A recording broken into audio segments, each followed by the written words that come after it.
improved export opportunities and offering some respite from the ongoing U.S. tariffs. The decision offers a meaningful opportunity for South African exporters to expand into one of the world's largest and most dynamic consumer markets. That's according to the Trade, Industry and Competition Minister, Pax Dao. Also then on the other side of the business day, the two-pot system helping to protect retirement savings. That's at least according to research by Old Mutual Corporate, which is suggesting improved preservation under the reform and says it could increase retirement savings by 2 to 3 times over a working lifeline and potentially shift the proportion of South Africans on track for better retirement from about 6% and move that closer to 20%.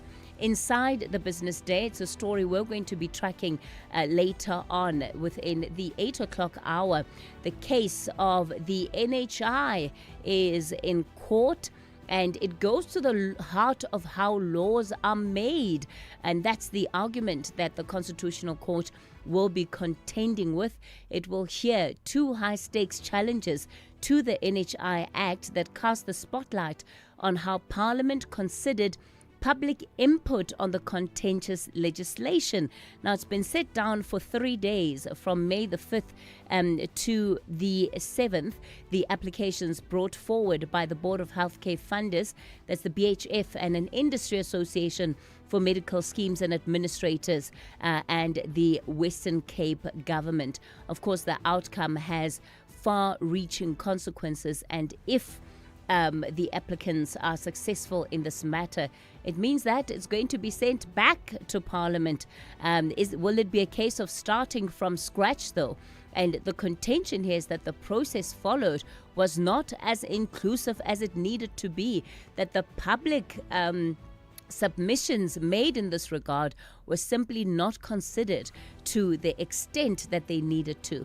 On the front page of the Citizen, is ANC victory certain? That's the question that publication is asking.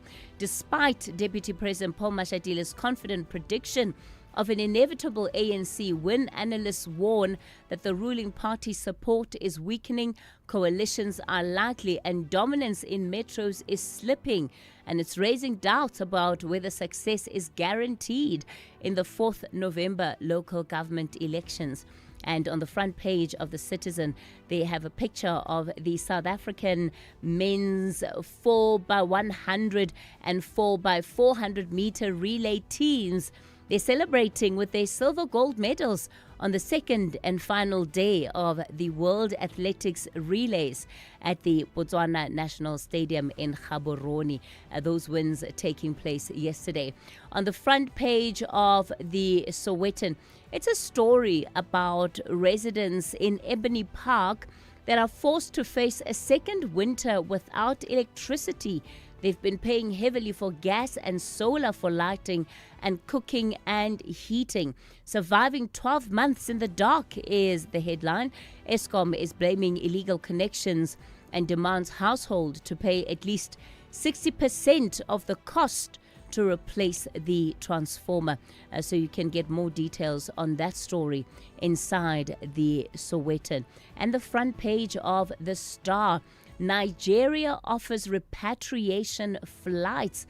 And those are the steps that Nigeria is taking to facilitate the permanent repatriation of its citizens from South Africa. It's a move that signals growing alarm over escalating anti-migrant sentiments and a climate that's becoming increasingly hostile for foreign nationals.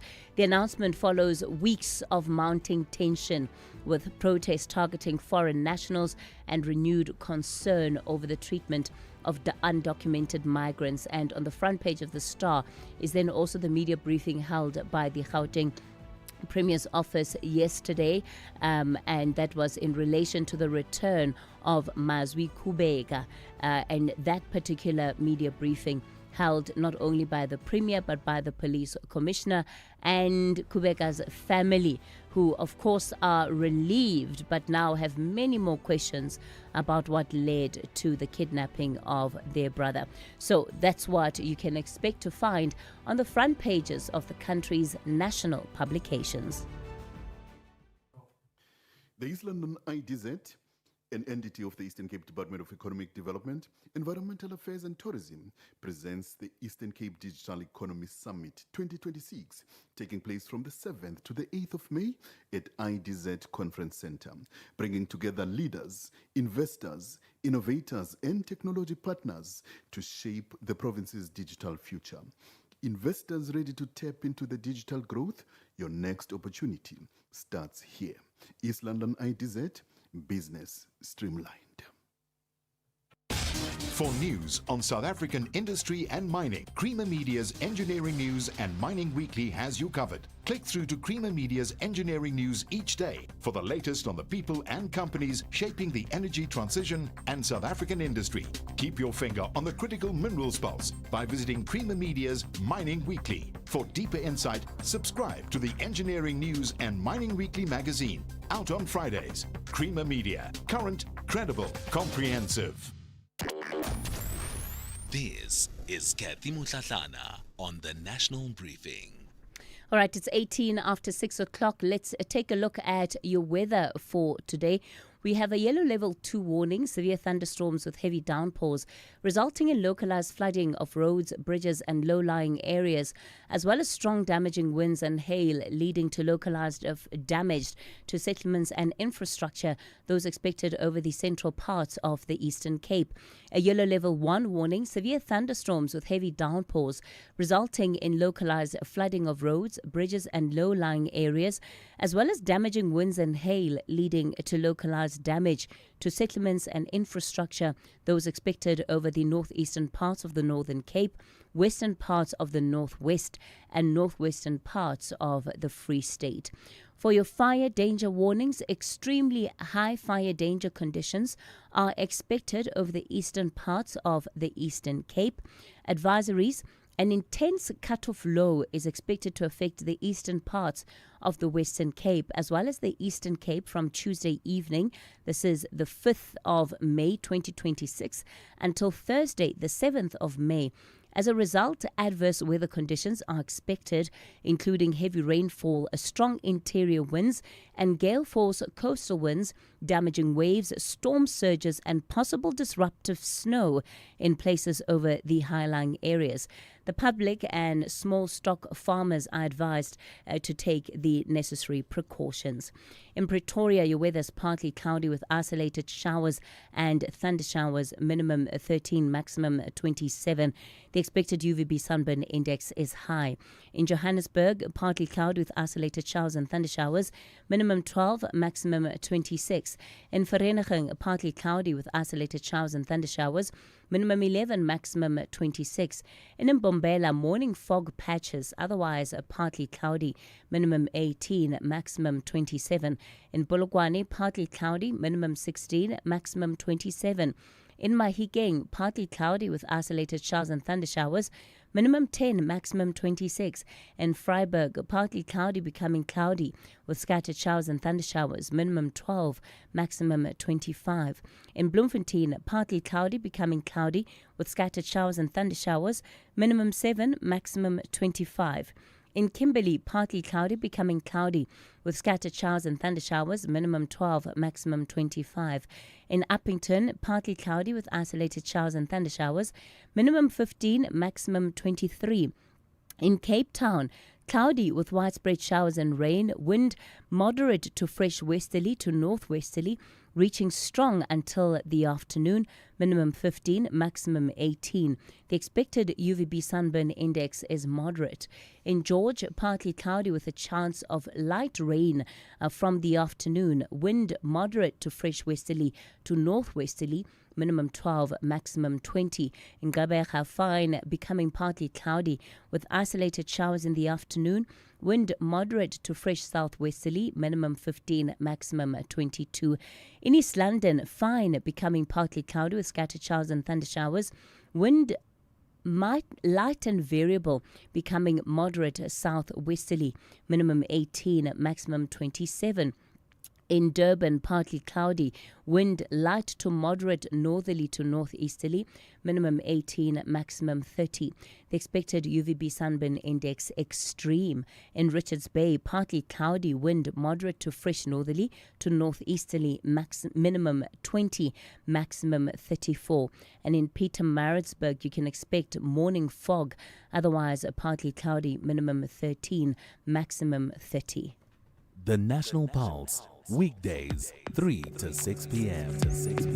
It's the leading cause of natural death in our country, really? By what percentage? So it is a leading cause of death. So we know every year 10,000 people are dying from diabetes. So we equate that to 27 people a day. This is a big problem, and I think learning from other epidemics, we're coming from the scourge of HIV. Again, we left it until it was too late. Each and every one of us knows someone who's living with diabetes. That shows the magnitude of the epidemic. Zame Imbalati, CEO of the Healthy Living Alliance. Ashraf Garda on SAFM. The Global Briefing on SAFM. Well, let's get into our global briefing for this morning at 23 after 6 o'clock. Off the coast of Yemen, an oil tanker has been hijacked. The fourth such attack in just 2 weeks. Armed men took the ship from the Gulf of Aden and steered it toward Somali waters. And the question maritime analysts are asking is the one we should all be asking: is piracy returning to one of the busiest shipping lanes? Sandile Mguni is a lecturer in political science and international relations within the School of Social Sciences at the University of KZN. He joins us now this morning.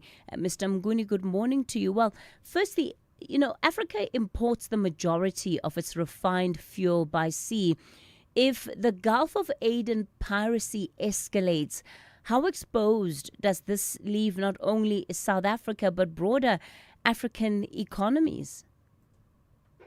A very good morning, Cathy, and your viewers. Thank you for the invitation.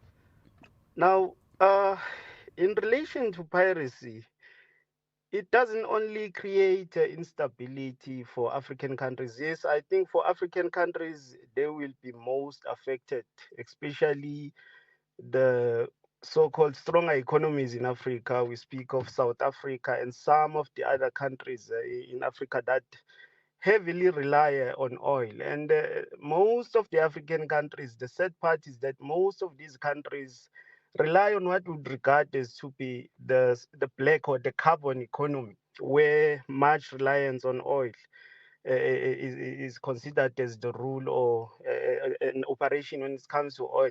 With the already worsening situation in the Middle East, the situation in the Gulf of Aden is going to worsen the situation and expose most of the African countries to instabilities as far as the oil prices are concerned.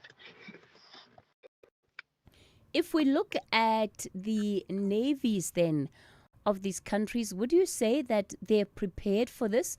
And one just has to think about what steps can they take to better protect or insulate themselves? This is where now the issues of capacity come in, the issues of state capacity. Globally, I think because of the situations that the redirection of security and the redirection of capabilities around the Middle East has actually worsened the situation for the global community in general. Now, as far as where these operations are occurring, these piracy activities are occurring, I doubt there is. I don't think there is any capability as far as their navies are concerned in terms of dealing with these instances of piracy, because it also shows a sign of resurgence of piracy. When we look at history, piracy emerged because of the vacuum, authority vacuum, the lack of state capacity, the lack of presence of the state in these oceans. Now, because of this lack of security again, we now see the resurgence of piracy activities in these countries and in these regions. if we go across the Atlantic then, the United States tightens the screw even further on Cuba. The U.S. president announcing new sanctions that are now targeting energy, finance, and security. Havana is calling it collective punishment, and of course, it's worsening the situation economically. From what we already know, has been quite dire. The use of sanctions by the U.S. is an old instrument, but how are we finding that the economic increased pressure is actually impacting Havana? Is it resulting in a shift of policy, or is it just hardening it? From my view, I would say that it's hardening it. Yes, historically, sanctions are intended to put governments under pressure or states. But in practice, you find that it actually becomes the opposite because it affects the ordinary people on the ground. Issues of inflation, fuel shortages, blackout in terms of the energy or access to certain services, and sometimes even restrict access to essential services. And I'm of the view that these sanctions are just going to make the regime to be more hardened. It will make the regime to adapt to them. And then for the people on the ground, they are the ones who are going to suffer the most. And if we look in the East, China has rejected fresh U.S.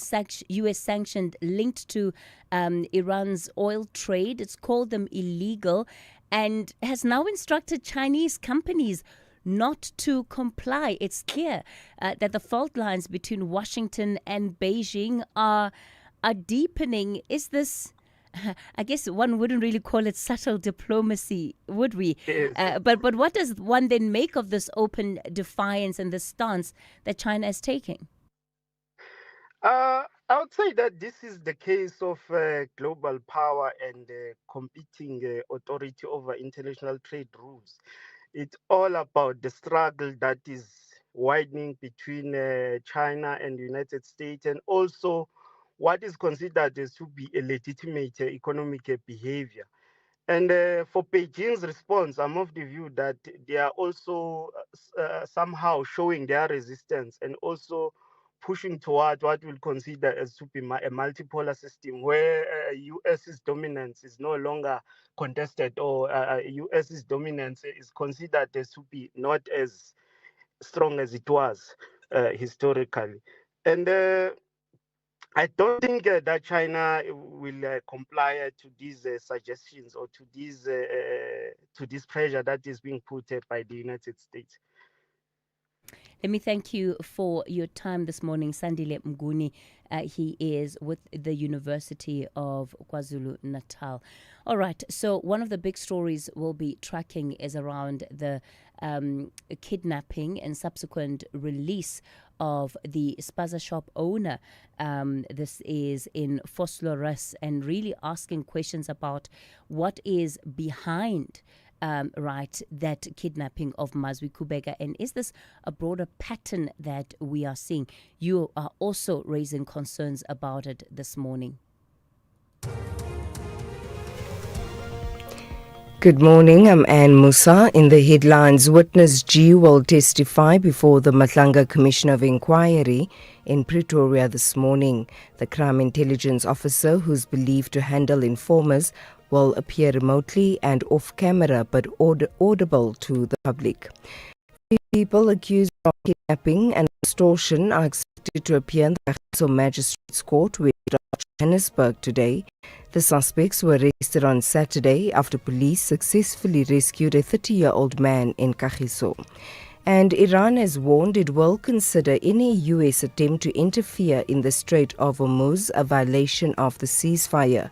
This after U.S. President Donald Trump said that his country's forces would help guide stranded vessels out of the strait from today. I'll have details on these and other stories at 7. SAFM guiding you through the rush hour traffic. Heavy coming into Pretoria Central this morning on SKM Patlade. Quite a big backlog approaching the city centre, just queuing up to get down into that Marabastad area. South of Joburg, crash on the N12 coming in from Lenasia by Klipstraat Valley Road. That's quite heavy. Mike 1 Boyston through to Empire Road is already jammed up. Lane restrictions on the N3 North at Heldnays, pushing an early queue back into Elands and the N12 and R24 routes already jammed coming into Galuli's interchange. If you're driving from Pietermaritzburg to Durban, there is a vehicle on fire, a burning vehicle at Cliffdale. That's a big queue already pushing back into Hammersdale, back towards Inchanga territory and looking very slow. And Cape Town, a series of collisions on wet and slippery roads this morning. Cape Town getting some heavy rain, back to work Monday volumes and absolute chaos out there. Take it nice and easy, give yourself plenty of time to get through. Crash on the N1, beg your pardon, N7 southbound at Plattekloof, so that's quite heavy coming through from Dunoon. A fatal crash on the N2 outbound at Somerset West and a collision on the R300 ramp onto the N2 outbound by Khayelitsha. But busy roads and pretty slippery and slidey by the crash reports that we're getting in. Rob Byrne, SAFM Traffic. This is SAFM Sport with Zai Khan. It's 6:32. Happy Monday morning, Zai Khan. Happy. Okay, let's get the latest from the sporting weekend. Good one for Sundowns. Oh, it's a Monday morning warm-up, this Sundowns. I think nice and easy at the top, doing what champions do. They're peaking at the right time, but I'm sure Orlando Pirates supporters will have something to say about that. But nevertheless, let's just give you the results as Sundowns tighten their grip on the Premiership title race. 3-0 was their win over Polokwane City at Loftus Versfeld. The Brazilians now move 5 points clear of Orlando Pirates, who are in action tomorrow.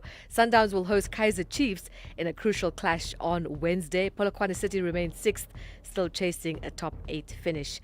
Elsewhere, Kobe Mainoo struck late as Manchester United edged Liverpool 3-2 in a thrilling encounter at Old Trafford. Bournemouth boosted their European ambitions with a 3-0 win over Crystal Palace. Rugby, the Junior Springboks have secured the Under-20 Rugby Championship title with a dominant 56-17 win over Australia in Gqeberha. The result gives the Junior Boks an unassailable lead with still one round to play, making the clash against New Zealand a dead rubber. Now the Pumas, they strengthened their push for a home semi-final in the SA Cup with a 38-31 victory over the Boerland Cavaliers, and it all happened in Mbombela with one round remaining. Both teams are still in contention for Currie Cup Premier Division qualification. Athletics, South Africa delivered a strong showing at the World Athletics Relays in Gaborone, claiming silver in both the men's 4x400 meters and the 4x100 meter events. Botswana took gold in the 4x400 meters in a championship record, while Team South Africa's 4x100 meter quartet set a new African record of 37.49 seconds. Several African nations also secured qualifications for the 2027 World Championships. Cricket, Kagiso Rabada starred with the ball as the Gujarat Titans edged the Punjab Kings by 4 wickets in the IPL. Rabada struck early, while Washington Sundari's unbeaten 40 guided Gujarat home in a tense finish, lifting them to 5th on the table. And finally, we bring you news with Formula One teenage sensation Kimi Antonelli claiming victory at the Miami Grand Prix, holding off Lando Norris in a dramatic finish. The 19-year-old Antonelli has now won 3 races in a row and extends his championship lead to 20 points, and looking at him as one of the rising Formula One stars. And that's your sport. We'll be back in the pits, top of the hour. For the National Briefing Sport, I'm Zai Khan. The Market Brief with Ndauleng Lechela on SAFM. Ndauleng, a very good morning to you. So, this week we're starting off with OPEC raising its oil production, but the conflict and the concerns around conflict are keeping the oil prices on edge. Good morning, Cathy. Really good to be back. Now, what we're seeing coming out of OPEC is more of a symbolic move as supply constraints remain, of course, due to the war that's still playing out. The cartel, in the meantime, has agreed to raise oil output by 188,000 barrels per day in June, pressing ahead despite the recent exit of the UAE from the group. Now, the increase is slightly below May's boosts, reflecting a more measured response as uncertainty grips global supply. These meetings still carry weight, but their influence is constrained. While OPEC's decisions help guide market expectations and signal a commitment to stability, the ongoing Iran conflict is the dominant force. Now, disruptions around the Strait of Hormuz continue to tighten supply, overshadowing incremental output changes.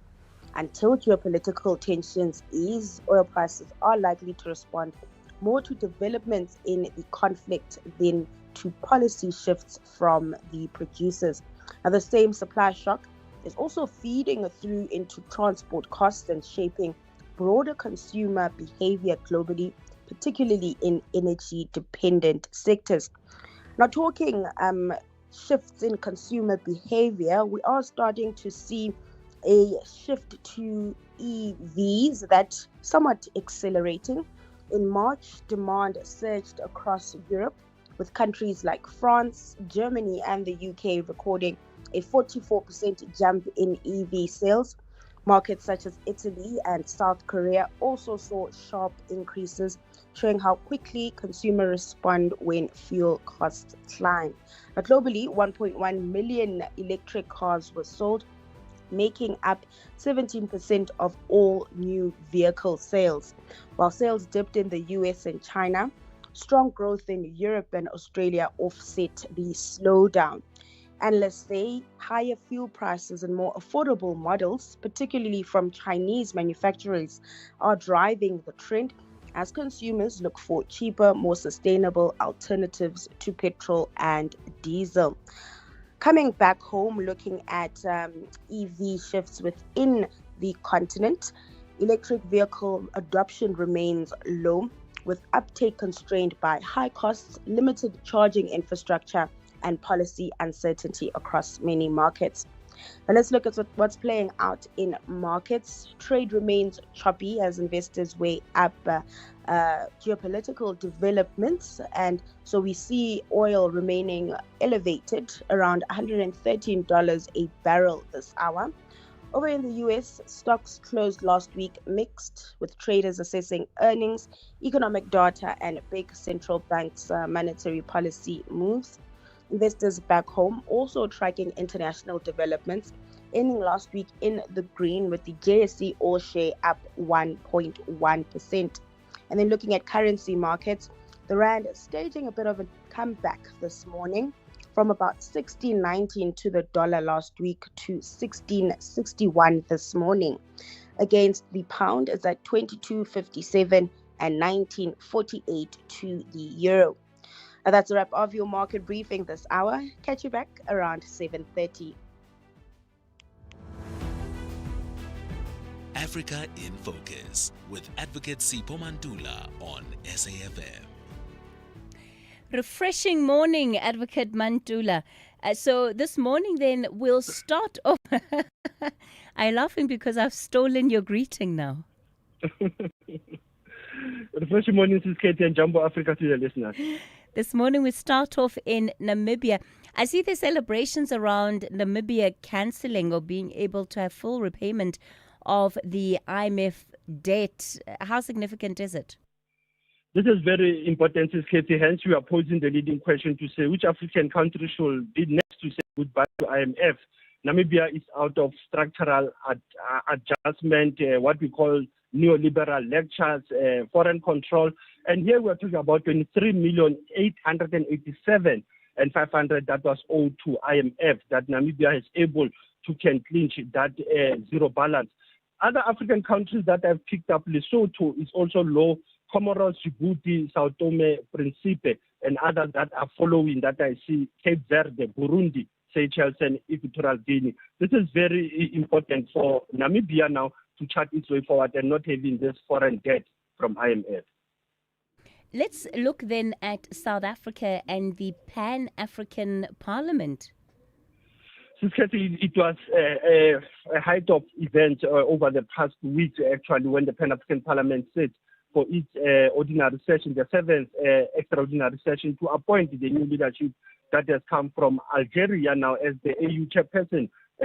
Mohamed Ali Yusuf was in the country to can moderate and to can observe those elections. We see Algeria taking the presidency from Zimbabwe, from Fortune Charumbi, as well as Ethiopia becoming the first vice president, followed by Ghana, and Chad also being the third, and the fourth being the SADC region, Angola. This is very important, as you will recall that the Pan-African Parliament is based in South Africa, and one of the contentious issues is their harmonized laws and how do they play oversight on many activities of the African Union. Yeah, one thing about the Pan-African Parliament is just how sometimes its work goes by unnoticed, and yet it's sitting right in the heart of Gauteng. Let's move on then to the DR Congo, where the former Congolese leader, Joseph Kabila, has dismissed newly imposed U.S. sanctions against him. He says they are unjustified and politically motivated. Indeed, you'll remember that Kabila, nobody knows his whereabouts since the judgment that came last year from the Congolese military court sentencing him to death in absentia for treason for complicity with M23, which is the political branch of the Congo River Alliance. Now, these sanctions, Kabila, it's coming very clear that he has not been aiding the M23 rebels, and he says that these are politically motivated and they're unsubstantiated accusation. This is the message that came from Laurent Kabila, the son of Laurent Kabila, being Joseph Kabila.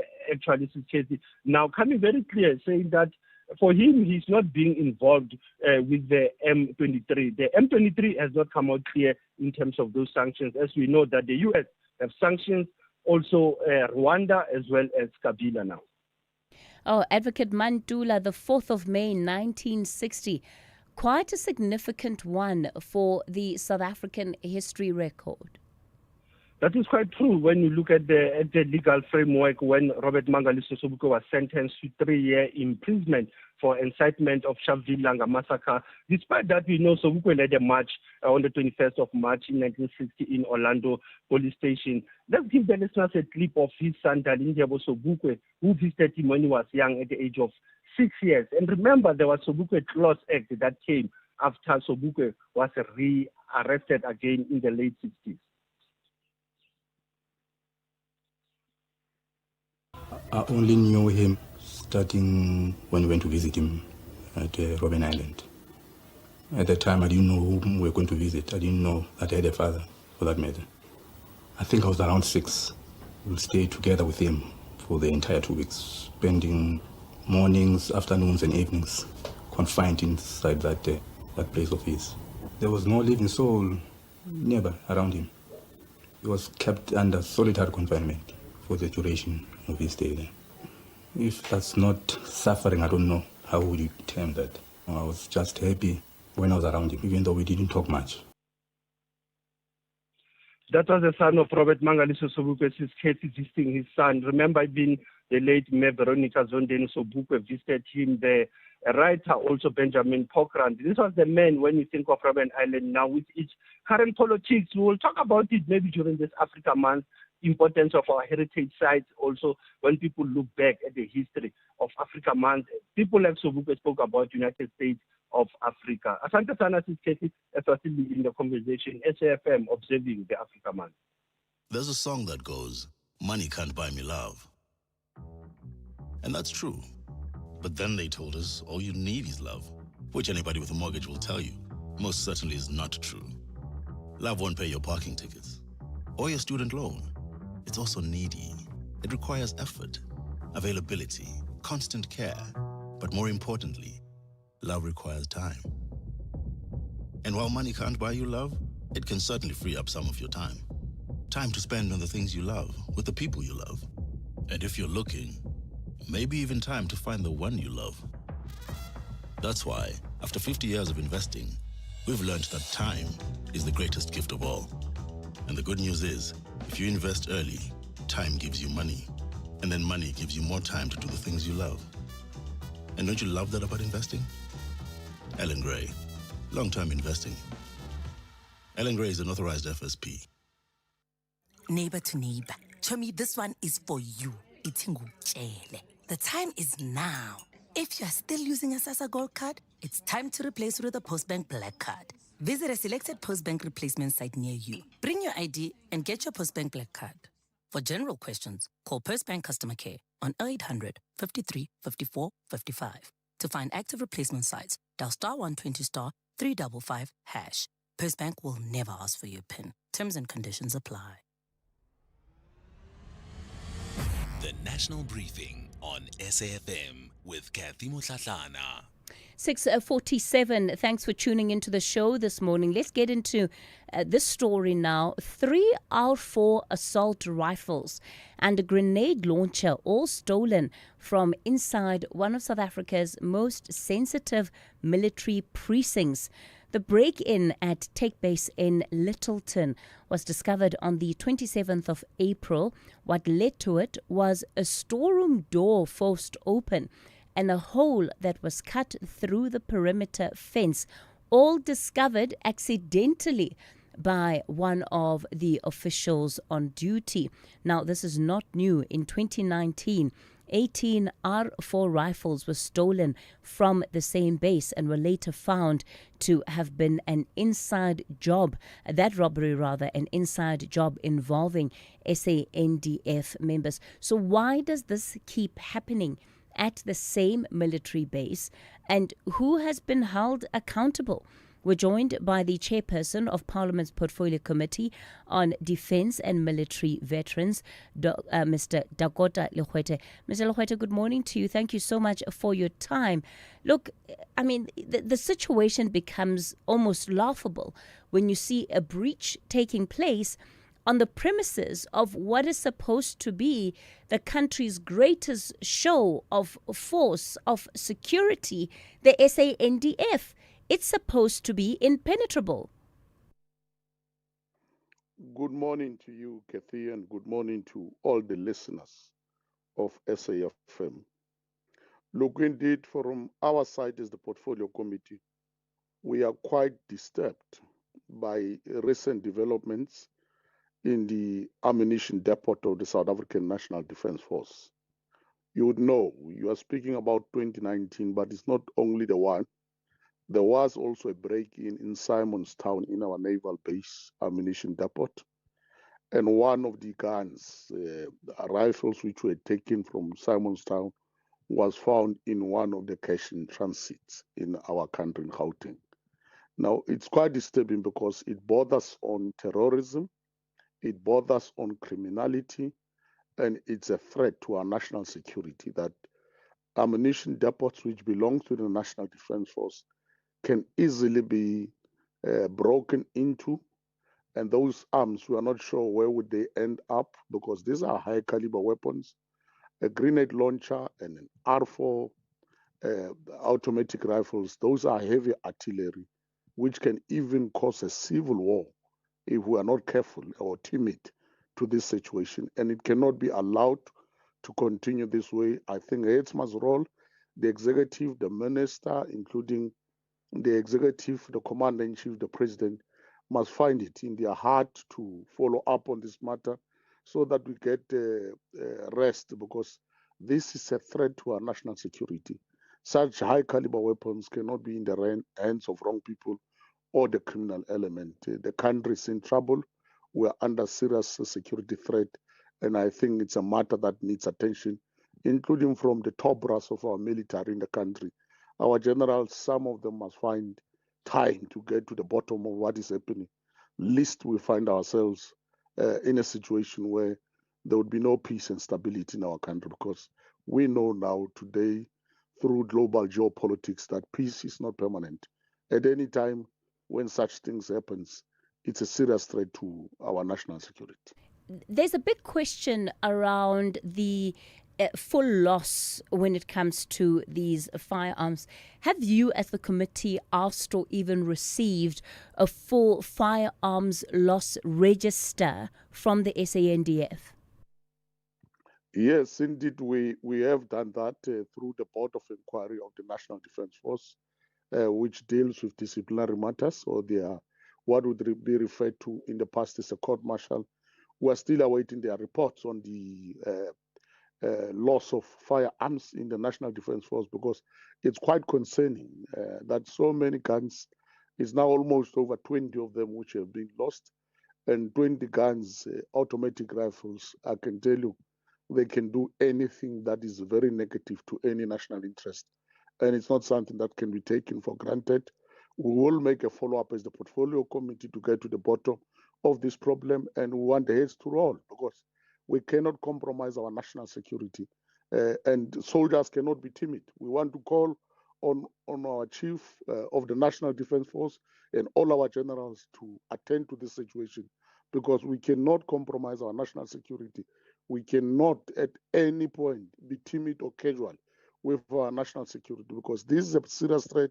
It may end up as a criminal act, or it may end up as an act of terrorism. It cannot be taken for granted, because we know and we can see elsewhere in the world that peace is not permanent. All right. We must be on guard. So, Mr. Legoethe, what are you going to be doing to ensure that Parliament actually holds the executive to account?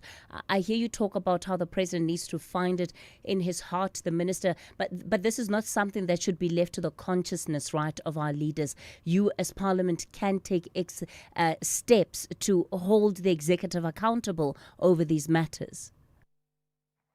Yes, indeed, as Parliament, as the Portfolio Committee, we are responsible to play an oversight role on the National Defence Force, on the executive, and all entities that belongs to the Department of Defence. We will make a follow-up as the Portfolio Committee to get to the bottom of this case, and we will make a follow-up with the SAPS, including the SIU and the Hawks, to find out how far were there any arrest, were there any rationale or reason behind the stealing of such high caliber weapons, because this cannot be taken for granted. Like I've said earlier on, it's a matter that is quite concerning and troubling, because high caliber weapons in wrong hands, it means a threat to our people, and it cannot be left alone. There are, of course, some ironies in the situation as well, Mr. Legoethe. So you have soldiers in Tabatswane, the very same precinct, that are reportedly living in deteriorating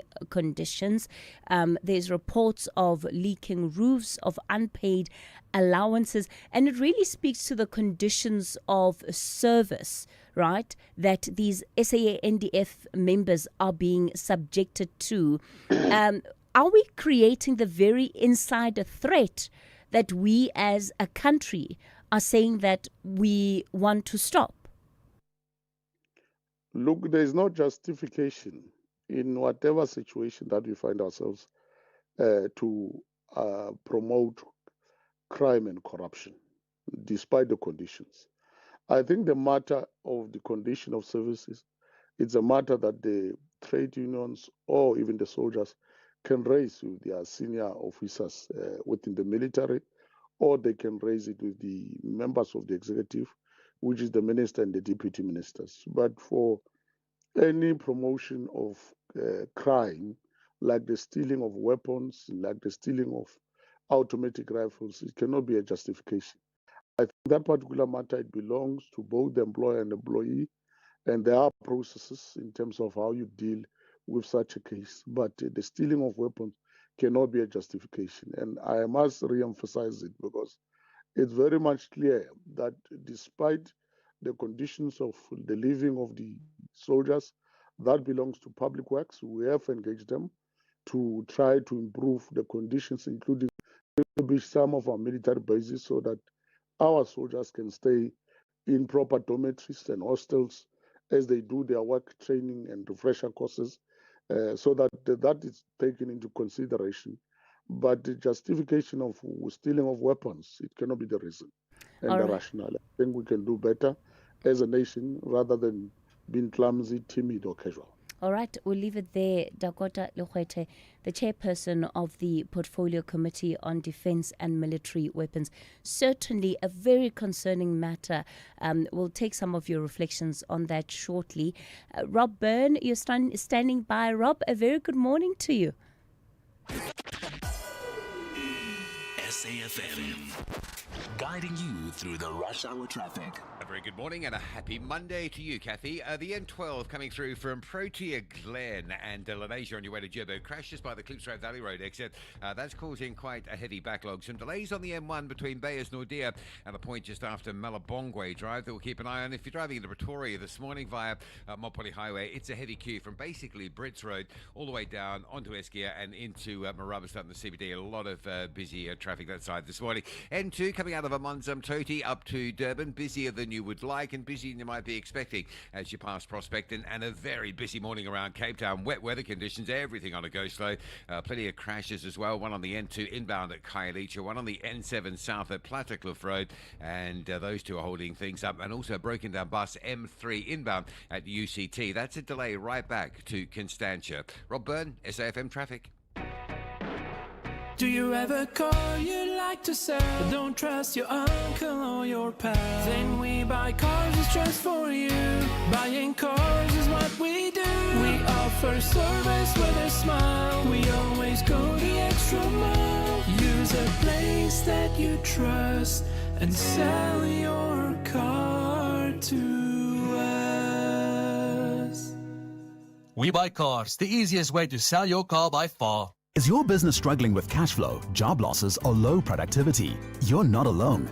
Productivity SA's Business Turnaround and Recovery Program provides expert turnaround strategies to restructure operations, save jobs, and boost growth. Get practical tools like early warning systems, performance improvement plans, and access to productivity champions. Visit productivitysa.co.za or call 011-848-5318 to apply now. Your recovery starts here. Call SAFM now on 086 000 2032. You're listening to the National Briefing 6:58, and you know the concern around what is happening with the country's National Defence Force is truly a national security risk, as has been described by Dakota Lekwete. And one wonders, if a grenade launcher can disappear from an army base, is there any place in this country that we can consider secure? Is there any place we can truly say is secure if the premises and the bases of our defense force are so easily penetrable? And one also has to think about the deployment of the army, right, in helping to fight gang violence. That too has not left the best picture of our SANDF. But where is the sense of urgency around this matter? Good morning, Cathy, and your listeners. Stealing of weapons like that, Cathy, it speaks volumes about the security of our country. It speaks volume about the people running our country, the ministers, everybody. Now you know where South Africa is. It's in the shambles, losing hope. Good morning, Cathy. Good morning to the SAFM listeners. Let me express my happiness with regards to the return of Mazwi Gupega, who was alleged to have been kidnapped. Usually when one has been kidnapped, we usually lose hope on a daily basis in terms of finding that person. So it's one of the few incidents where the person who was kidnapped was able to come back alive. I don't know the circumstances, but we are just happy that he's back. Sekwanele Pretoria. Outsurance is in the business of saving you money on your car insurance premium. If they can't, ask for 500 Rand. SMS out to 30754. That's out to 30754.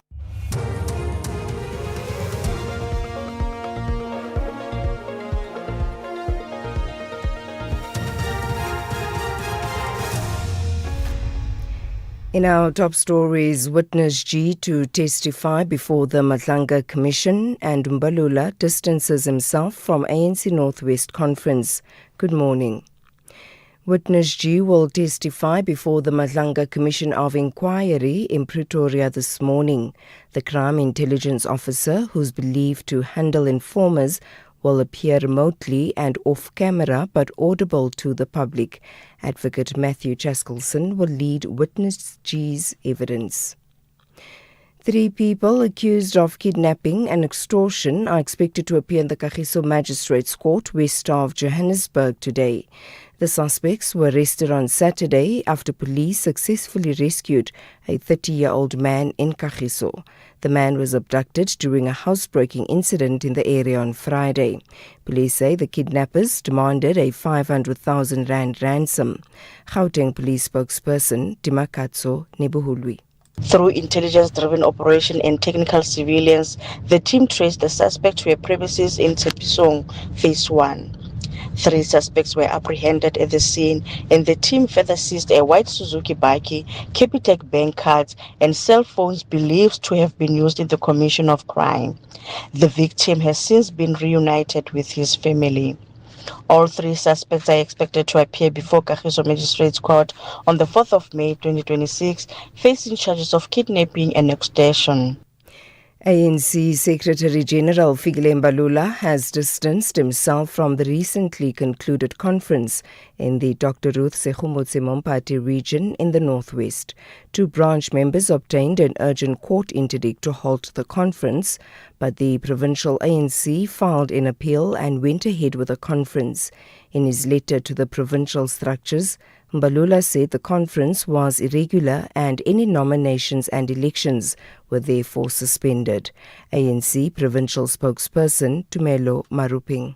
There was an interdict which sought to halt that conference from proceeding. It was not an interim order as it is suggested in the social media. It was a final order of court in terms of interdicting the conference from proceeding. The organization then took a decision to appeal that interdict, and that interdict was granted successfully. Hence, legally so, the conference then went ahead and elected the new leadership.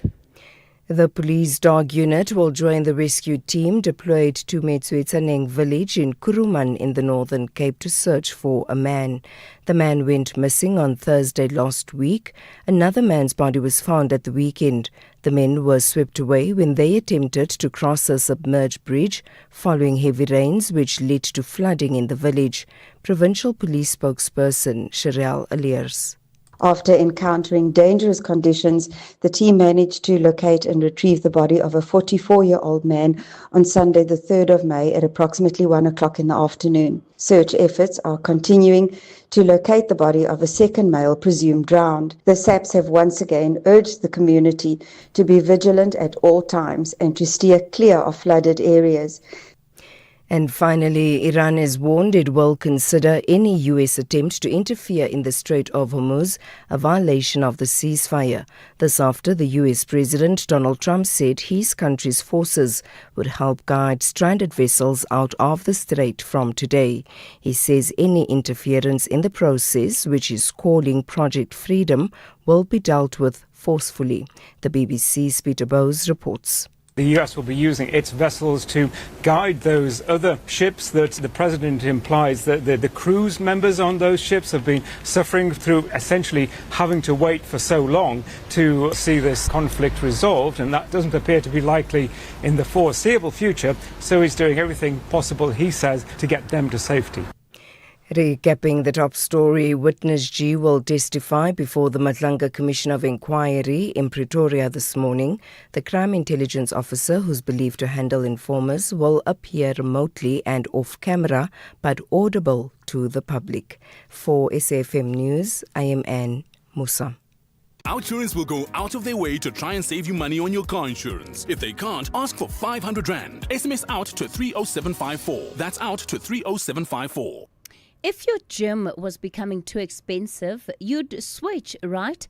So why pay more for car insurance? Switching to OUTsurance saved 43-year-old Gloria an unbelievable 513 Rand on her 2024 Audi Q3.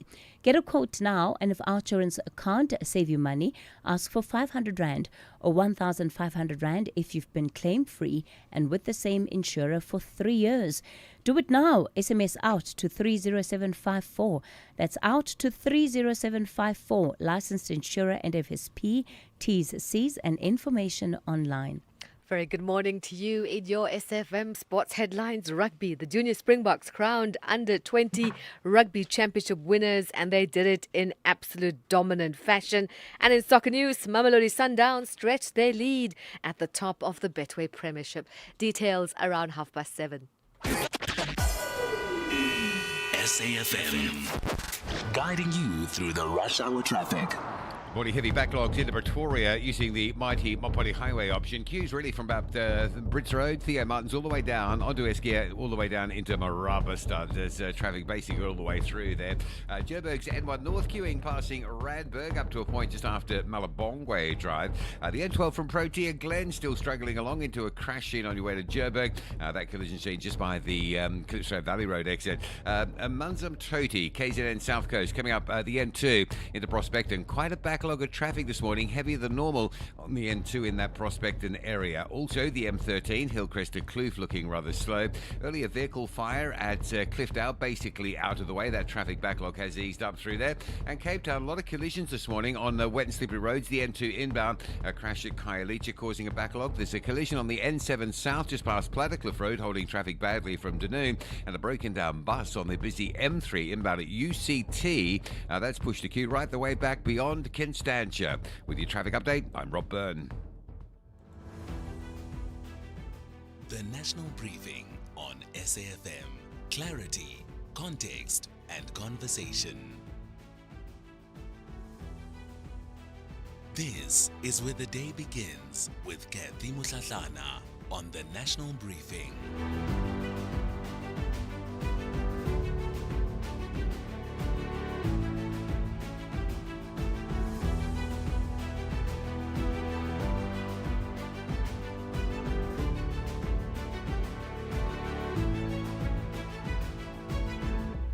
It's 7:08. Welcome to the second hour of the National Briefing. Coming up in this hour, we'll take you to Vosloorus, to the story that has been catching the eye of South Africans for the last month. Mazwi Kubeka taken on the 2nd of April, now back home, returning on Saturday night. We'll hear from the SAPS, we'll hear from his family, we'll also hear from the Gauteng Premier, Banyaza Lesufi.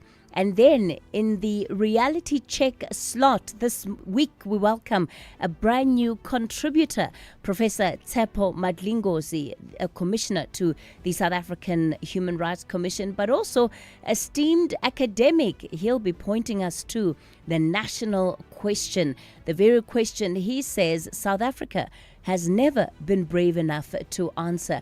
Of course, in between all of that, we want you to be part of the conversation. We'll be taking your calls on 086 000 2032. That's 086 000 2032. On the WhatsApp voice note line 0614 104 107. EFC is live this Thursday. Two athletes at the height of their powers fight for more than victory. They fight for the fight itself. Zakir Badat, 8 wins, all finishes. Zico Makengela, 5 wins, 5 knockouts. Champion and former champion collide in Africa's biggest welterweight championship fight. EFC 133, live from the World Sports Betting Arena. Watch it on SABC Sport Channel on DTT Channel 4 from 7 p.m. Brought to you by SABC Sport.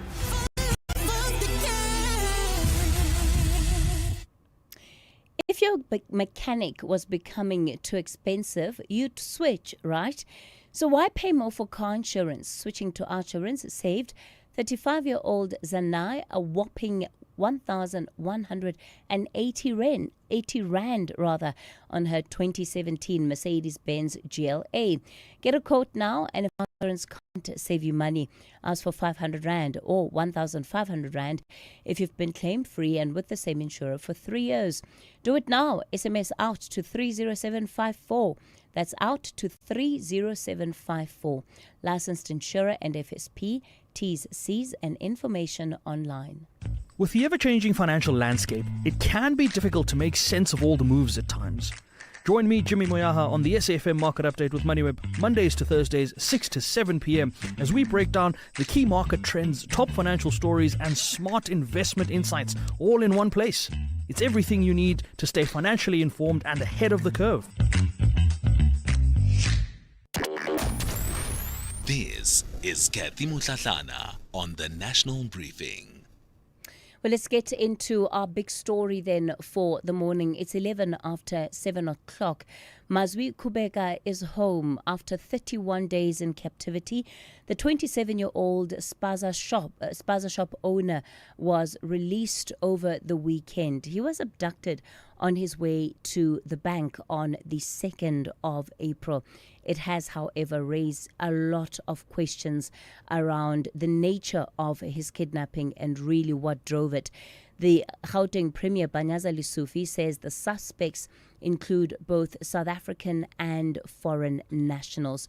Well, let's start with bringing in the voice of the Gauteng SAPS, Colonel Dimakatso Nevuhului joins us on the morning. Colonel Dimakatso, good morning to you. Thanks for your time.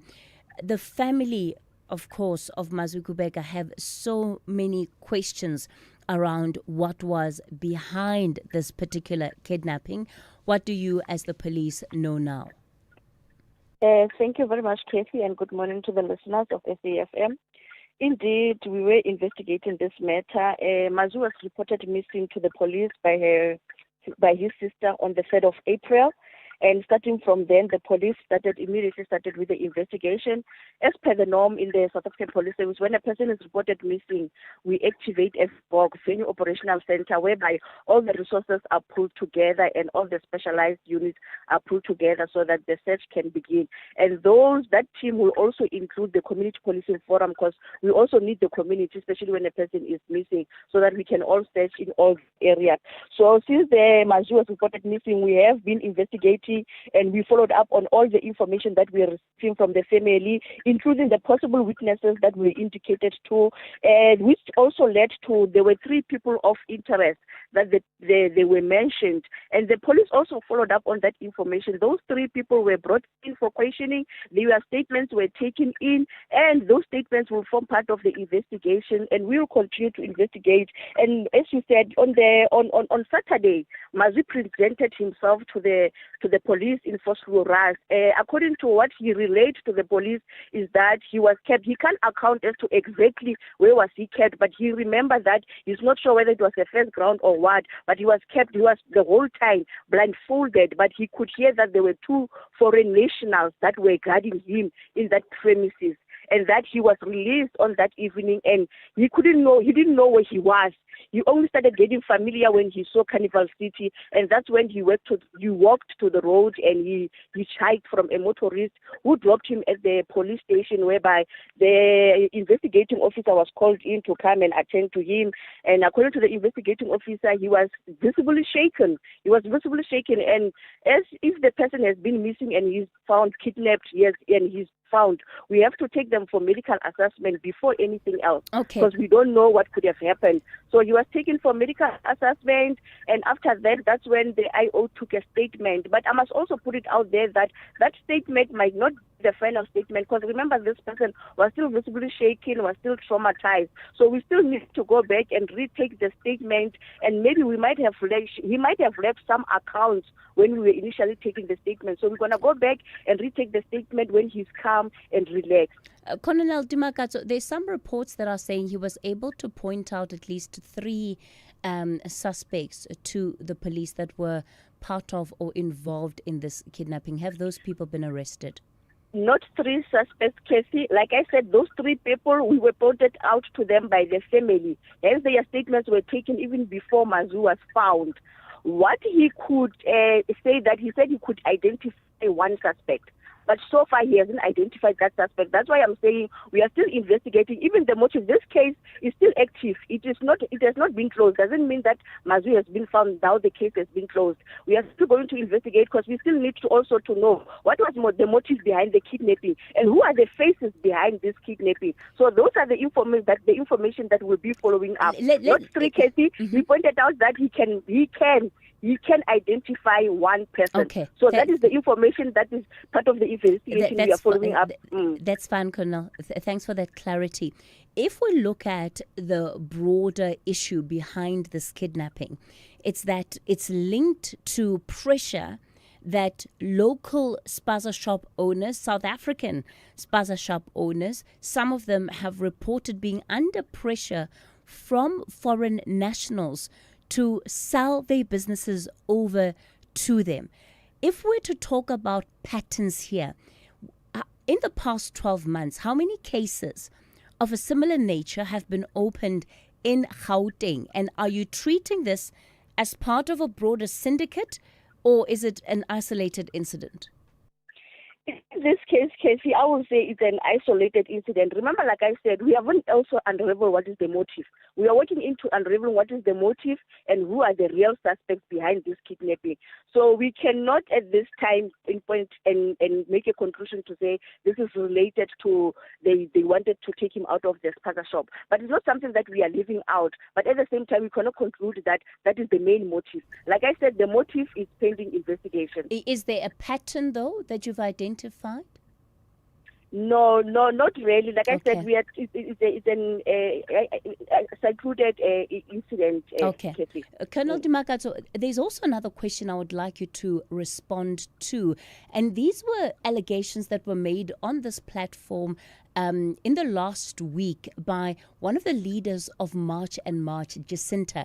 And it's about the police statistics on what is driving criminality in Gauteng. As you saw with the recent statistics that prove a point that we've been saying all along, where they say in Gauteng, 60% of all serious crime is committed by people who are undocumented.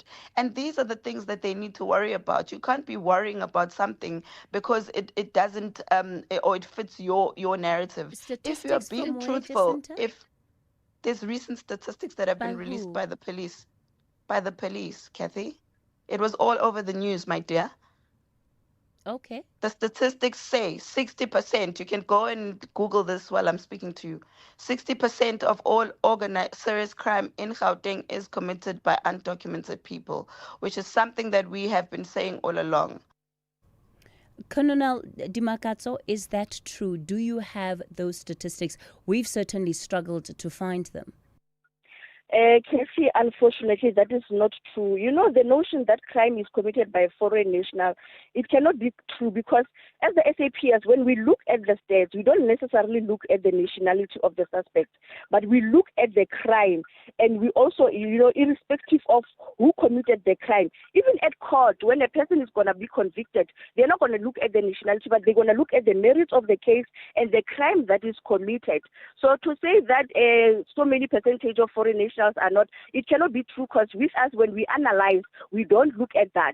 The issue of illegal immigrants, let's highlight that, illegal immigrants, it comes in when we arrest people for illegal immigration. And even with those operations, we don't conduct them as ourselves as SAPS, but we go together with Home Affairs because that is the department that has the resources and the capability to check whether a person is legal in the country or is illegal. So the matter of illegality in the country, it comes in when a person is illegal in the country. But when coming to crime, crime is crime, regardless of who committed the crime, which nation committed the crime. Crime is crime and it's going to be treated the same way. Okay, so you don't have those statistics then? I don't have those statistics. All right. Colonel Dimakatso Nevuhulu is the Gauteng SAPS spokesperson. Let's bring in then one of the family members of Mr. Mazwi Kubega. Deli Mufokeng is a cousin of his. She joins us on the line this morning. Deli, how is Mazwi doing? How are you as a family holding up? Good morning and good morning to all the listeners. Mazwi is just not ready to speak to the public as yet at this stage, because of the current fragile condition that he is. He's receiving medical care and emotional support as he recovers from this traumatic experience. He's just very emotional. You, as the family, have stayed hopeful. You've been organizing with members of the community. Do you believe the protest that was held on the 1st of May is what led to his kidnappers ultimately releasing him?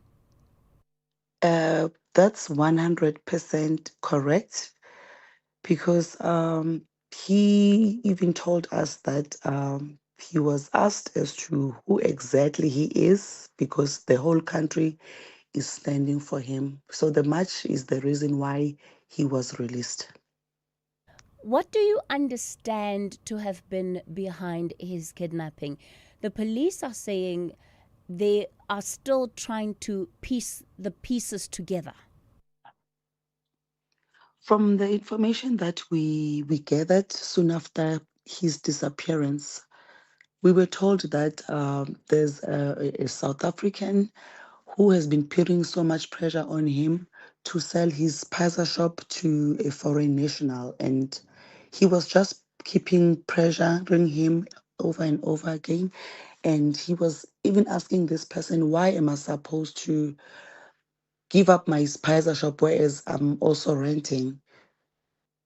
And some of his friends came with information that a couple of days leading to his disappearance, there was a white buggy that used to park just opposite his pizza shop for hours a couple of days before his disappearance. And there were 2 foreign occupants in that van. You've had about just over a month to try and contend with this and understand the issue. At a community level, are there other spaza shop owners that have come forward to you who have shared similar stories? You heard from the SAPS colonel that we had on just a short while ago. She says this is seemingly an isolated incident. That is untrue, because we were told that it's a norm for local pizza shops to be threatened. It's a known case. And you reported this to the police as well? Yes. They were fully aware of this, because my sister, who is Mazwi's sister, Nomhle, the investigating officer that was busy with the case wasn't surprised when she told him about what we have found out, and he was like, oh, okay, Konje, they normally do this, so they know what is happening. What is it that you would want South Africans to know about this matter this morning, and what would you want to see the officials doing about it? To all South Africans out there, you must just know that we are not safe as South Africans in our own country. All right, Deli, let me thank you for your time. Deli is the cousin of Mazwi. We're going to be speaking to the Gauteng Premier shortly. There's a song that goes, "Money can't buy me love." And that's true. But then they told us all you need is love, which anybody with a mortgage will tell you most certainly is not true. Love won't pay your parking tickets or your student loan. It's also needy. It requires effort, availability, constant care. But more importantly, love requires time. And while money can't buy you love, it can certainly free up some of your time. Time to spend on the things you love, with the people you love. And if you're looking, maybe even time to find the one you love. That's why, after 50 years of investing, we've learned that time is the greatest gift of all. And the good news is, if you invest early, time gives you money. And then money gives you more time to do the things you love. And don't you love that about investing? Ellen Gray, long-term investing. Ellen Gray is an authorized FSP. The National Briefing on SAFM with Cathy Mohlahlana. Well, we continue our coverage of the big story this morning. Let me invite the Gauteng Premier, Banyaza Lesufi, now onto the show. He held a briefing yesterday alongside the family and the Provincial Police Commissioner on then the return of Mazwi Kubega. Premier Lesufi, good morning to you. Thank you for your time this morning. So let's talk about this idea of a pattern that is emerging in our communities of South African-owned spaza shops and those business people behind them being put under pressure to sell. What is it that the provincial government knows about this? Good morning, Cathy, and thank you so much for the opportunity. It's indeed a disturbing and a worrying trend that we've identified as something that needs urgent intervention. What we did, we convened all municipalities. We've got 11 municipalities, and I'm really thrilled and excited that all municipalities, as per our advice, went to their council meeting and adopted a policy that assigns certain responsibilities to South Africans. For example, selling in the street and sponsor shop, and there are processes that must be assigned to South Africans. But people who sublease their houses for sponsor shops, sometimes they register the sponsor shops in their names because they cover the tracks of those that are illegal in our country. It's something that we said the bylaws must be utilized to ensure that we come in, identify whether people indeed have licenses to operate. But it's a disturbing trend now that we're strengthening the legal processes.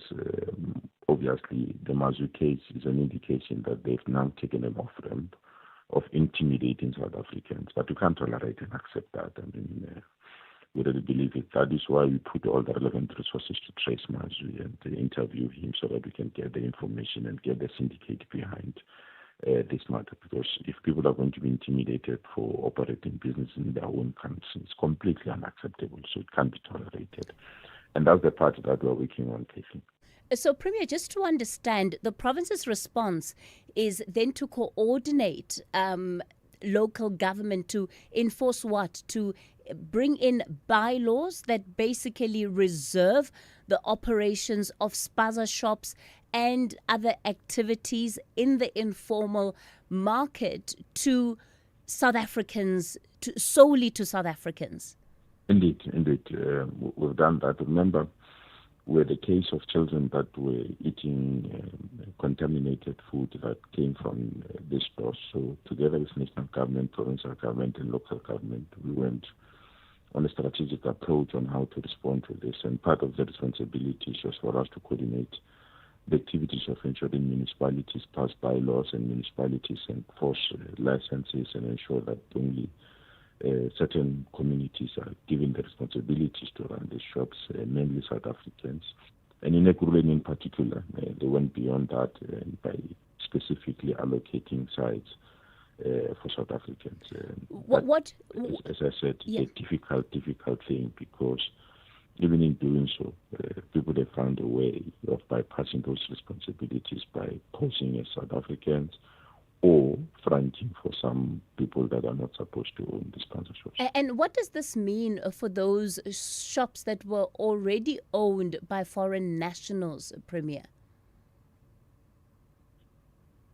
No, our approach is that you can't own a shop if you are not properly in our country. If you are legal in the country, there's separate processes in which you need to follow and satisfy. But if you are illegal in our country, there's no way, regardless whether you own the shop or not, you are illegal in the country as a first instance. And within that, we have no responsibility for you. If you want to own, you have to go where you come from, come with proper documentation, and if your business is not assigned for South Africans, it will be extremely impossible for you to operate. So are there verification processes that are currently underway? Because it seems that communities are saying they're still sitting with this problem. At least if you heard what Daly, Mazwi's cousin, just said about their situation in Vosloorus, this still seems very much to be an issue. Well, legislation will be respected if all of us respect it. And I don't want to defend government here because the more you make it complicated, complicated. South Africans will be the first one to complain that we're closing. The regulations makes it extremely impossible for us even to participate as South Africans.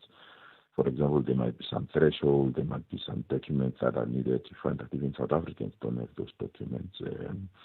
Media registration with a receiver of revenue or bank accounts or environment studies or the property that needs to be owned needs to be in a certain form or character. You find that even a South African does not have that. Or you find people affronting using South Africans to deal with these things because of the state of the economy, the level of unemployment and desperation, where you find that indeed the shop is registered properly, all the documents are there, but those documents are not owned by the person that is operating the store. So that's the difficulty we have, Cathy, but we must not get tired. That is why, even if people can front, we just have to have the law enforcement agencies executing their responsibilities. Okay. The Gauteng Premier Panyaza Lesufi, we're going to have to leave it there. That's all we have time for. I'll get your responses. 086 000 2032 is the number to dial for the studio line, and on the WhatsApp voice note line, you can send your text messages and voice notes on 0614 104 107. It's time for your latest news update, and Musa standing by with your headlines. And good morning.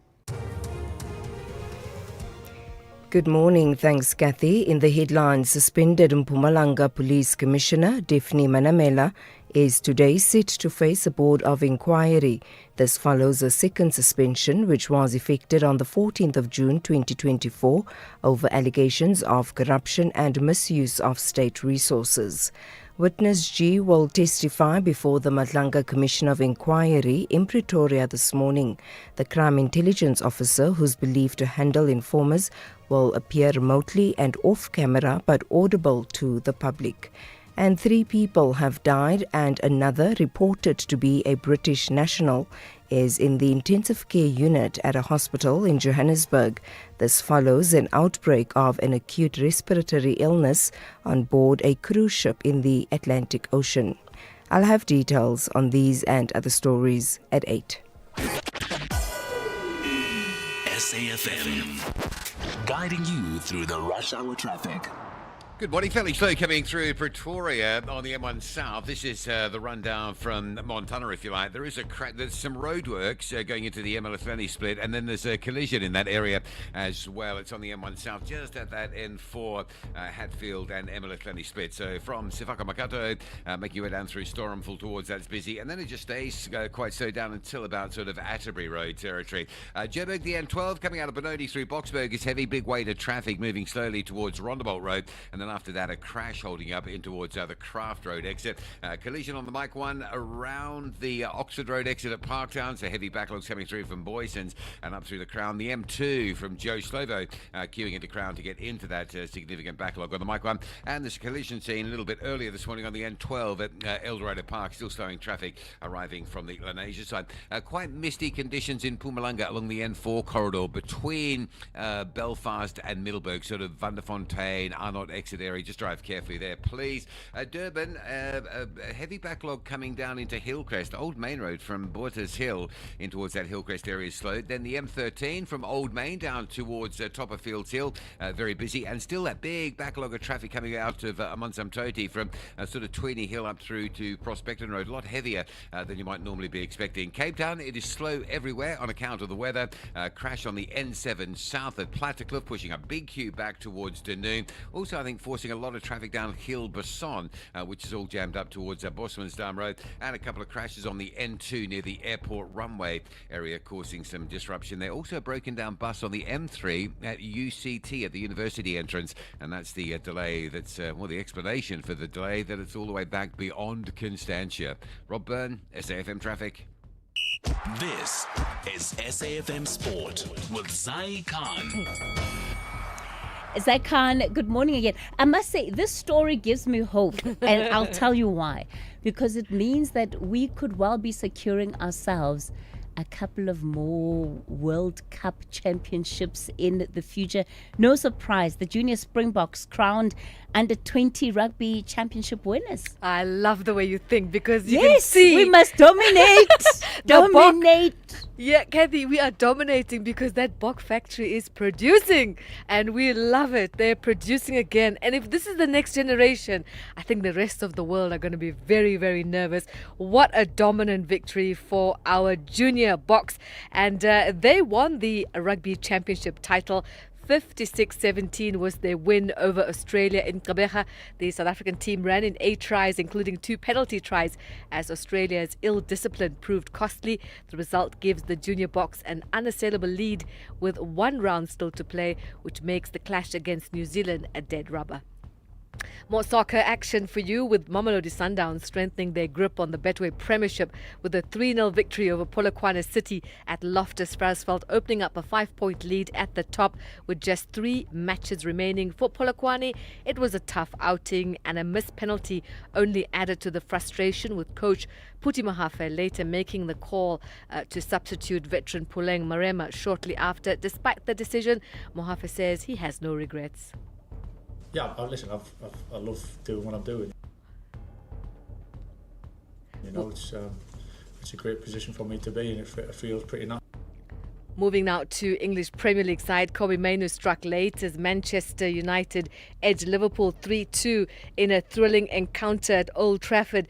United raced into a 2-0 lead, but Liverpool fought back. And that was through Dominic Sloboslai as well as Cody Gakpo, with the match finally poised. Mainoo delivered the decisive blow to secure Champions League qualification for United. Here's the United boss, Michael Carrick. Yeah, listen, I love doing what I'm doing. You know, it's a great position for me to be in. It feels pretty natural, if I'm totally honest with that. I'm not being blasé because it's a difficult role, but it feels that I've been here a long time in different times, on and off. But I kind of understand what it brings, and to be sat in this position is a good position to be in. Moving from there, let's head straight to the South Africa men's relay team, delivering a standout performance at the World Athletics Relays in Gaborone, claiming silver in both the 4x100 meters and the 4x400 meters. The sprint quartet of Vuyo Moss, Cheswell Johnson, Bradley Nkwana and Akani Simbine clocked an African record of 37.49 seconds, finishing just behind the United States. In the 4x400 meter, Team South Africa pushed the host Botswana all the way, with Laith Pillay and Zakita Nene leading a strong charge to second place. Both teams secured qualification for the World Championships in Beijing next year. That's your sport on the National Briefing. We'll be back on the podium at the top of the hour. I'm Zai Khan. The Market Brief with Ndauleng Lechela on SAFM. Ndauleng, good morning again. I see the IDC yet again coming out to reaffirm its support for black businesses. It's feeling the heat, isn't it? You're absolutely right, Cathy. The IDC rejecting claims of anti-transformation bias and reaffirming its backing of black-owned businesses after reports linked some firms to loan-related distress. CEO Mahosh Likete said about 60% of IDC's funding supports black enterprises, while acknowledging that a weak economic environment has strained many businesses. The firm's chair, Gloria Sirobe, added that governance concerns are being taken seriously and will be addressed.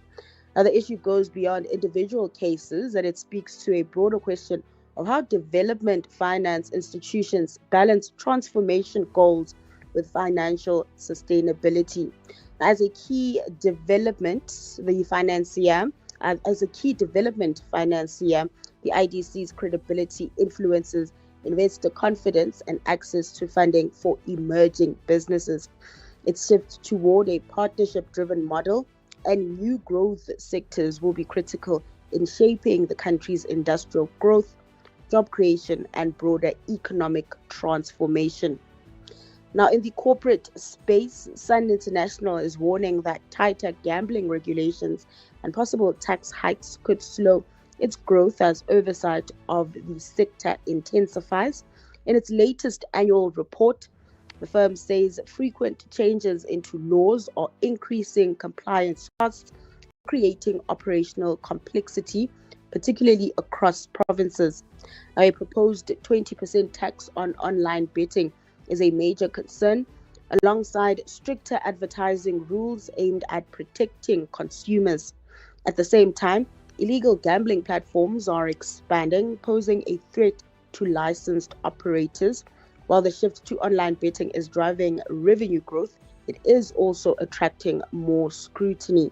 Sun International says balancing compliance with competitiveness will be key as the industry evolves and market dynamics continue shifting rapidly.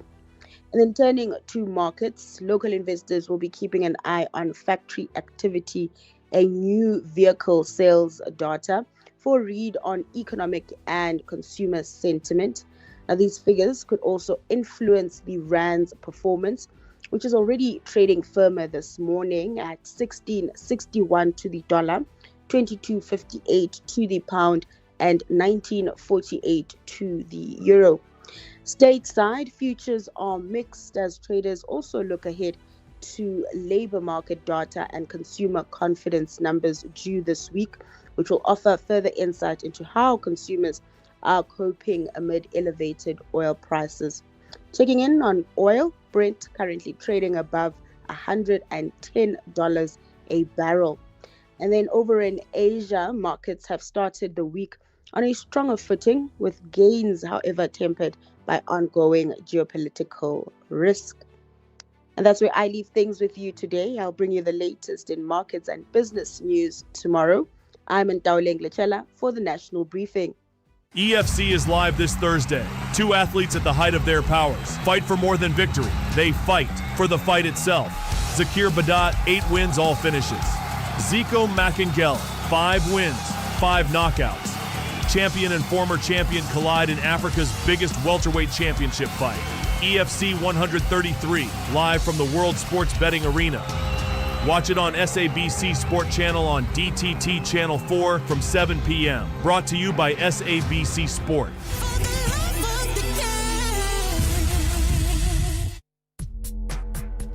If you're active on social media and love SAFM, we hope you'll take a moment to like or follow our SAFM page on Facebook and Twitter. These are the best places to find all the guest information, conversations, and stories you love from your favorite presenters, along with regular updates from SABC News.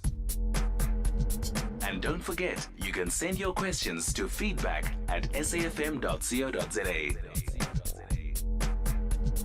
SAFM, leading the conversation. SAFM supports a litter-free South Africa.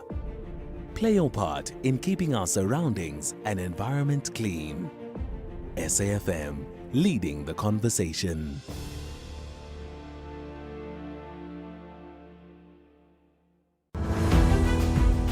Reality check on the National Briefing. It's 7:43. Let's get into our reality check for this week. A reminder of what we're trying to do. This segment is an opportunity for us to pause, to reflect, and to think seriously about the state of South Africa. Not just what is happening, but why it's happening, what it's costing us, and what must be done to change it. Our aim is to deepen the national conversation, to challenge assumptions, and to sharpen our thinking, and to ask ourselves what practical steps are needed to build the South Africa we want.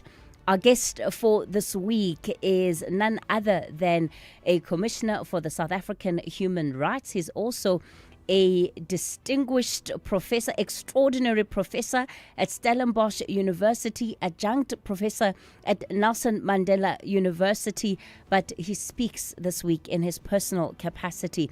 Professor Tshepo Madlingozi. Professor Madlingozi, good morning to you. Thank you so much for agreeing to come on this journey with us this week. And you're starting us on what is a very important conversation, and it's around the national question. What is the national question? Thank you so much for having me, Cathy, and good morning to your listeners. So this week I propose that we need to accurately name and resolve the national question. The failure to do so is at the heart of some of our most intractable problems in society. Some of those problems include the persistent protest by impoverished communities for inclusive democracy and for social goods. This is sometimes mischaracterized as service delivery protests. You also see this in the contestations around land redistribution and historical redress. And then lastly, you see this failure to address the calls for the promotion of ways of being in the world that are not Western. That is calls for decolonization and Africanization. How do you Africanize without isolating people who don't identify with African ways of being in the world? So what is the national question? Maybe we should define it in relation to what it is not. The national question is not about social cohesion. Social cohesion talks about trust and sense of belonging in community. However, I want to argue that you only resolve the social cohesion problem after you have resolved the national cohesion problem. You see, we failed to do that from 1994. That's why we were obsessed with ideas about the Rainbow Nation.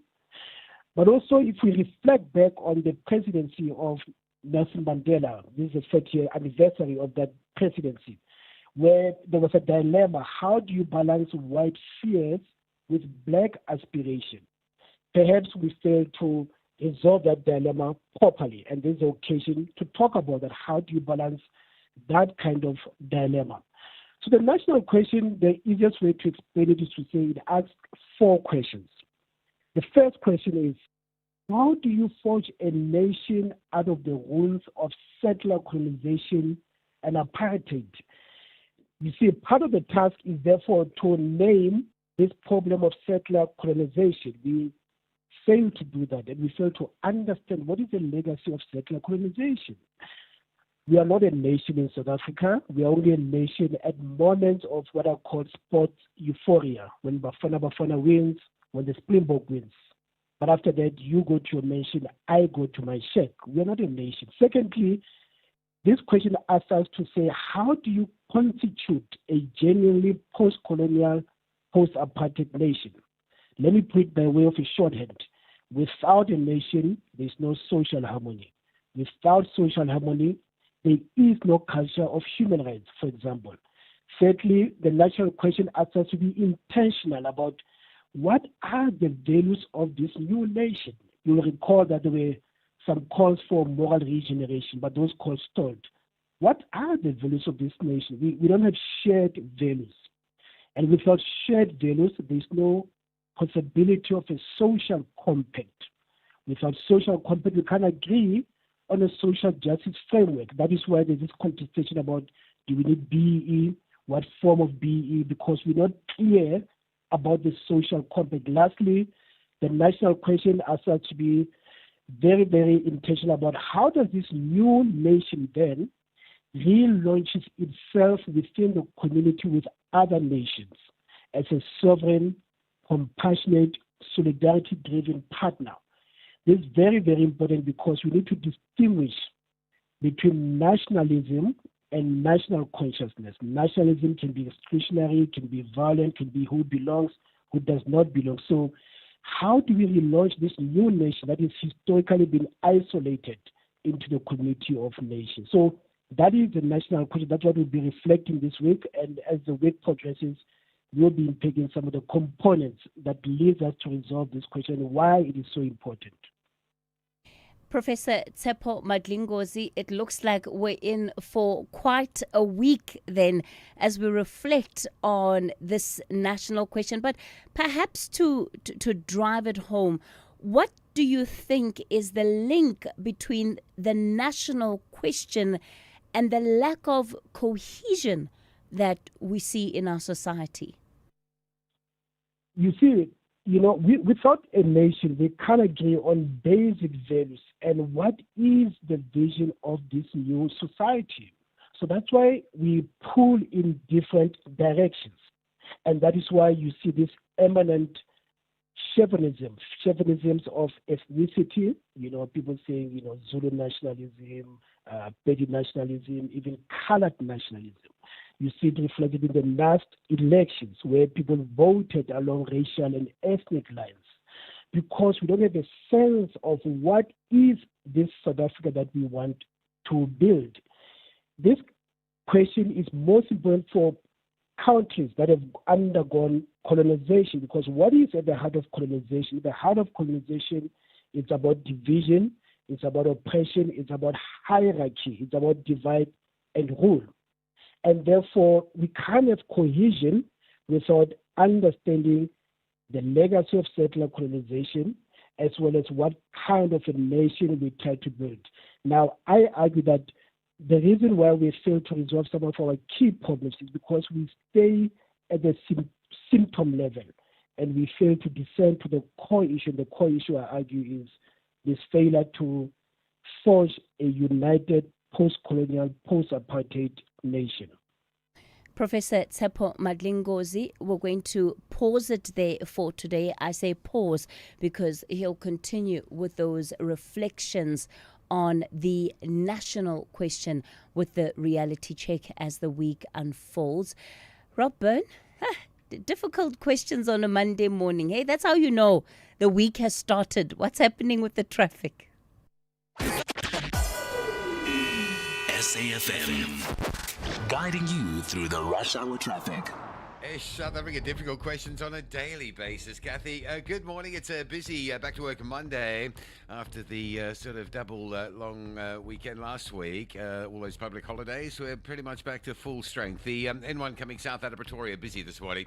Crash before the Mohlahlana split. So queue back through Storenville and back towards the Montana on-ramp. And then once you get into Midrand, it's all the way through from Brakfontein interchange all the way down to Allendale Road this morning. There's a breakdown at the bottom of the highway there, causing a delay. Crash coming into Joburg, the other side on the Mike 1 near the park down near Oxford Road. So from sort of Boyson's Gold Reef City, very heavy on the Mike 1 up through Double Decker and up passing Braamfontein. Behind that, the M2 queues coming in from Joe Slovo. Earlier crash on the N12 at Lenasia, just by the Klipstrow Valley Road exit, still causing a delay from that Lenasia exit. And plenty of traffic on the N12 this morning, but only Boksburg and then sort of Germiston through into Galulis. The R21 South is slow as well, just approaching the R24 split as you come down past the airport. That's quite busy. At Durban's N2, we've been reporting some hold-ups this morning, unusually slow from I'm on some 2020 Hill moving to Prospect, and we think it's a breakdown near Prospect and exit that's causing that delay. It is really heavy, and of course the side road there gets under pressure as well. Plenty of delay on the M4 into Virginia Airport both ways, either north from Blue Lagoon or south from Umhlanga, and a crash on the N2 South at the Umgeni off-ramp causing a delay as well. Also Pietermaritzburg, no traffic lights this morning, Manning and Ortman Road. I think there might be one or two others. That whole sort of Rosedale and Mountain Rise area, very heavy. And then Cape Town, a crash and a breakdown on the N7 South at Plattekloof. It's heavy from Denoo. A couple of breakdowns at Mowbray on the N2, mean a backlog from the airport. The M5 coming in from Parkwood and Southfield, very slow. A crash on the M3 at Kendall Road just before you get into sort of Constantia, so coming from Tokai, it's heavy. And then you stay in traffic from that Constantia area all the way up to UCT due to a broken down bus on that section of the M3 in front of the university. The rest of Cape Town just really busy this morning because of the wet weather conditions. Rob Byrne, SAfm Traffic. Did you know the moonwalk was first performed in slippers? Now, we can't prove this fuzzy fact, but we can promise that when you show support for Slipper Day, you help fulfill dreams for children with life-threatening illnesses.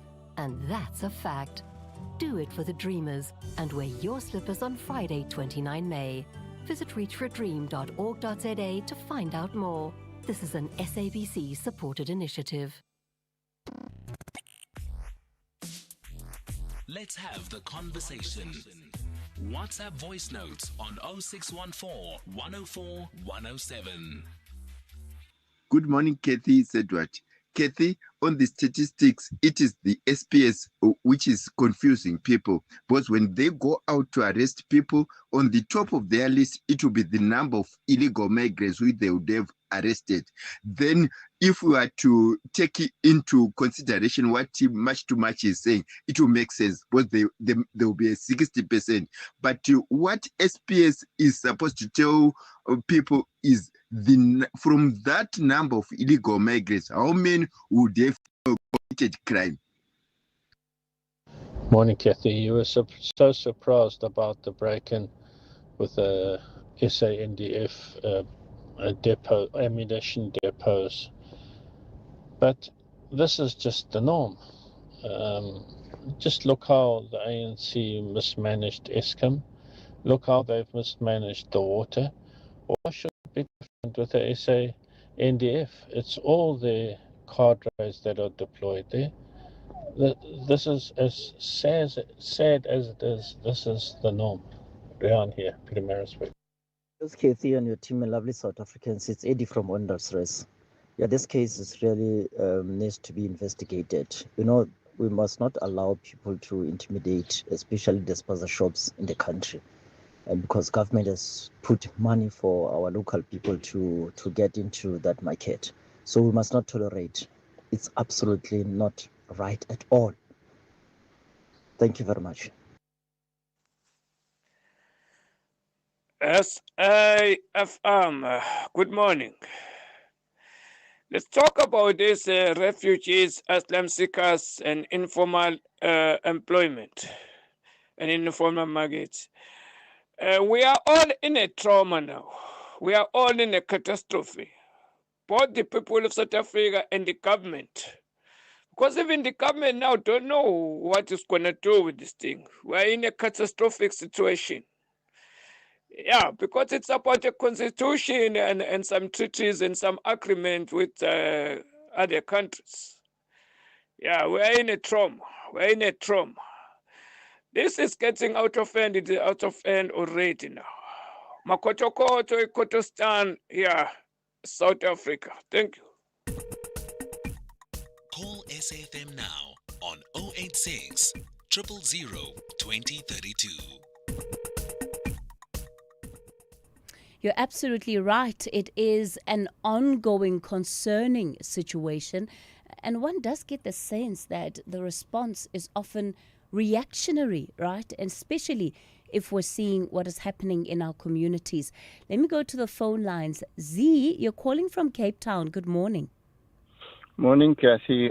Cathy, I'm going to tie in with a couple of subjects in your previous voice notes and callers. You know, Cathy, I've had engagements with you. I've had engagements with the HRC, not the commissioner per se. But, you know, I don't understand why we need to over-intellectualize this whole subject.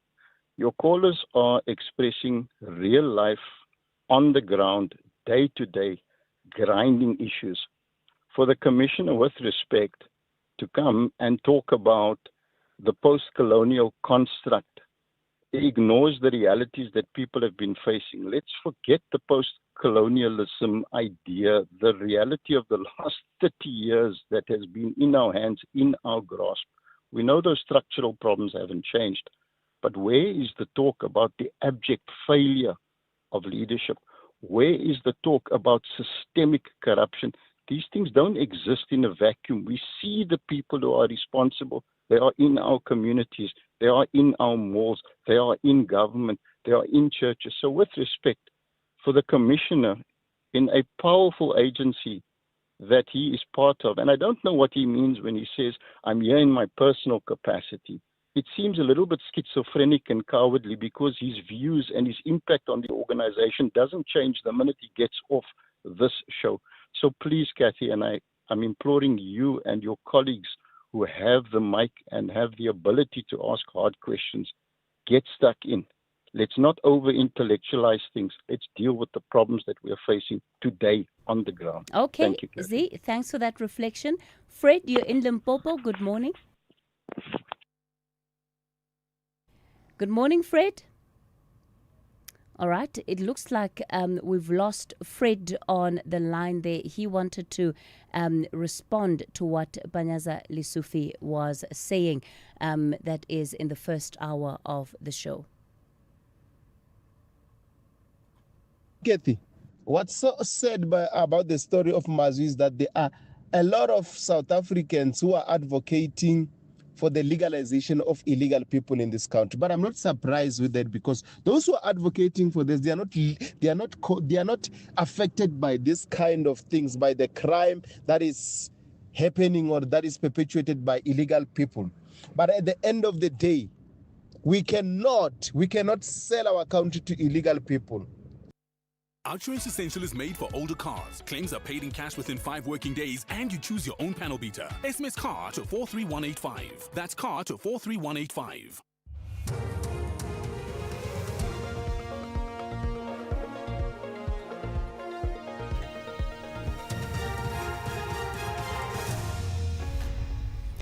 In our top stories, suspended Mpumalanga Police Commissioner to face Board of Inquiry, and 3 dead in suspected virus outbreak on a cruise ship.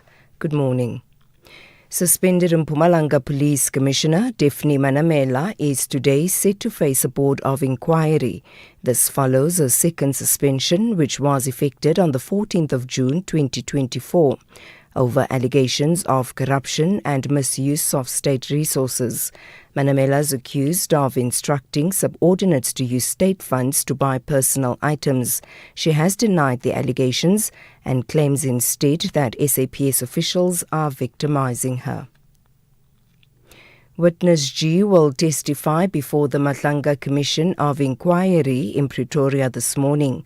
The crime intelligence officer, who's believed to handle informers, will appear remotely and off-camera but audible to the public. Advocate Matthew Chaskelson will lead Witness G's evidence. Sakina Kamwendo has more. Today, Witness G, the witness that will be appearing in camera today. And of course, a milestone today for the Matlanga Commission. It is day 100. And just thinking back on what we heard in phase 1, of course, kicking off with the allegations, very serious allegations leveled by the KwaZulu-Natal Provincial Commissioner and General Nhlanhla Mkhwanazi about irregularities and malfeasance within the South African police services. 3 people have died and 3 others are ill following an outbreak of an acute respiratory illness on board a cruise ship in the Atlantic Ocean. The ill include a British national who's in the intensive care unit at a hospital in Johannesburg. The World Health Organization says tests have confirmed 1 positive case of Hantana virus. It says there are at least 5 additional suspected cases. The BBC's Sean DeLay has the details. It's usually a disease that emanates from contact with rodents, possibly through air particles, but very rarely it can be passed from human to human. People tend to experience, in the worst cases, respiratory distress, and we understand that's been the case, at least in some of these cases. In terms of what happens now, the World Health Organization says that it's coordinating international investigations and the public health response. Cape Townians can brace for a cold and wet week. This after a cold front made landfall last night. The South African Weather Service has issued an advisory for adverse weather conditions in the eastern part of the Western Cape. Forecaster Stacey Colburn. We're expecting a break in the rainfall for the rest of Monday afternoon into Tuesday. And then we have another system coming through, which is called a cut-off flow system. It's expected to affect the Western Cape from Tuesday evening into Wednesday and then extending into Thursday and then exiting the country Thursday afternoon. With this system, we are expecting some scattered to widespread showers and rain over most parts of the province. We have issued an advisory for adverse weather conditions that is expected from Tuesday up until Thursday. Meanwhile, multiple crashes have been reported in Cape Town as wet weather conditions on roads persist. Here's our traffic correspondent, Rob Byrne. And Cape Town, it is wet, some reasonably heavy rain across the greater Cape Town area. Multiple crash scenes already. One on the N2 outbound at Lisbeck Parkway. Unfortunately, that's fatal. Another crash around the R300 ramp to the N2 outbound in the Delft area, and a vehicle flipping over on the N2 outbound just after the ramp from Broadway Boulevard behind Somerset Mall as you go into the Somerset West area. So wet weather conditions, lots of crashes already, and just busy back to work Monday. Just make sure you've got plenty of time to get through all of those conditions around the Cape Town area. Some rock falls as well to watch out for on Clarence Drive, Royale through to Gordons Bay, and Chapman's Peak Drive remains closed until further notice. Recapping the top stories, suspended Mpumalanga Police Commissioner Daphne Manamela is today set to face a board of inquiry. This follows a second suspension which was effected on the 14th of June 2024 over allegations of corruption and misuse of state resources. For SAFM News, I am Anne Musa. Theft, accident, and 1 million rand third-party cover for your older car. Outsurance Essential has it all. Get a quote. SMS car to 43185. That's car to 43185. Packing lunch for work saves money, but you could really save by switching to Outsurance Essential car insurance made for older cars. 40-year-old Nomtandazo pays only 516 Rand a month for her 2013 Hyundai i20 and gets covered for full retail value if her car is stolen or hijacked. Get Outsurance Essential car insurance today for unfinanced cars older than 5 years and valued at less than 130,000 Rand. SMS car to 43185. That's car to 43185. Outsurance, licensed insurer and FSP. T's, C's and information online. It's a very good morning to you. In your SFM Sports headlines, we have got athletics. South Africa's relay team breaks the African record on their way to the World Relays silver. And we also have that news of the teen sensation, Kimi Antonelli, making Formula One history in Miami. All the details around 8:30. SAFM, guiding you through the rush hour traffic. Good morning, still very busy. And from Lenasia and Protea Glen along the N12, Joburg balanced an earlier crash by Klipsrow Valley Road, which is causing that backlog. Also a crash on the Mike 1 North at Oxford Road. Really heavy getting up through the Crown interchange this morning. Backlogs to Gold Reef City M2, pushing back to Joe Slovo Drive. Also a crash on the southbound side at Glenhove Road, so coming down from Santon. That stays fairly busy as well. A lot of traffic on the N12 this morning, although it is starting to ease, but just generally busier than you might be expecting between Benoni and Galuli's interchange. Also a crash on the R21 near Atlas Road, holding up traffic arriving in towards the airport area. Collision in Pretoria, N1 south at Rigel Avenue, so some delays coming down that highway. There's also a backlog northbound up into Rigel Avenue as well this morning, and just generally busy coming off the highways, picking up routes that'll take you into Hatfield. Traffic lights down at Marabastad, so Eski and Pathleli in from the Mopani Highway, very heavy as well. A lot of traffic just on the outskirts of Pietermaritzburg, some traffic light issues around Rosedale and Mountain Rise, Allendale area, so that's all very busy. N2 up into Prospecton, coming off at Tweedy Hill on your way into Durban. That stays busy this morning, and a crash on the N2 south at the Umgeda Road off-ramp. Cape Town, the M3 inbounds heavy, a crash at Kendall Road in Constantia, and then a broken down bus at UCT. It's a heavy run-in from Takai all the way through Newlands and up towards the University exit.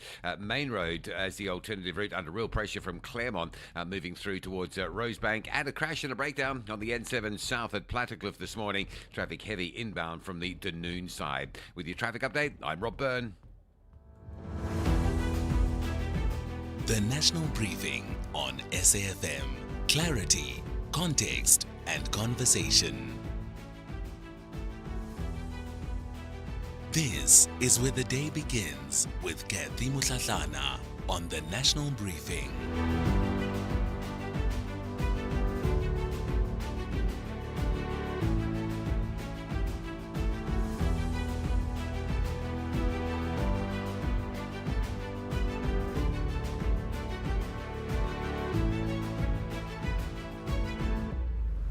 It's 8 o'clock. Welcome to the third hour of the National Briefing this morning.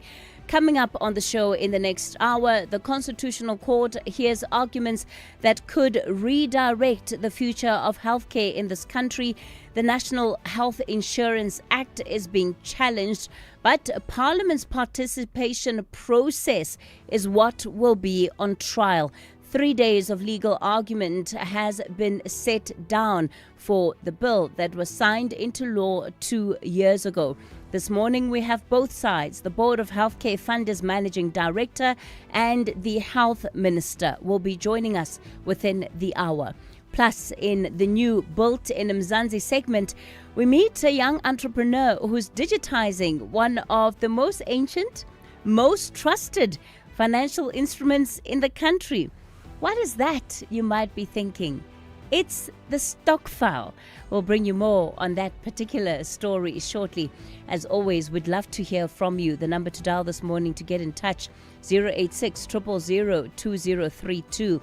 That's 086 000 2032.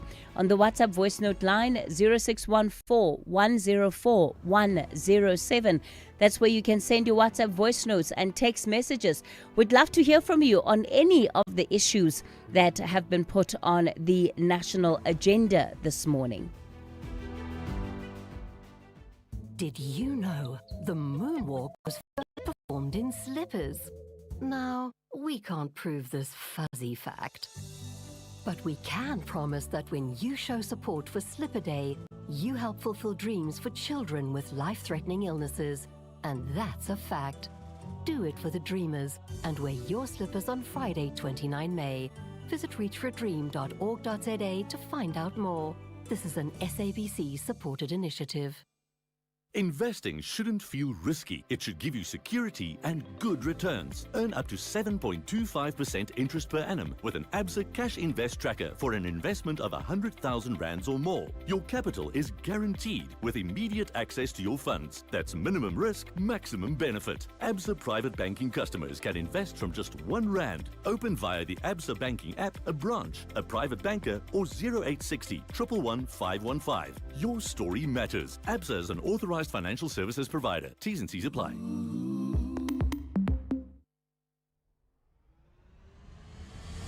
The National Briefing on SAFM with Cathy Mohlahlana.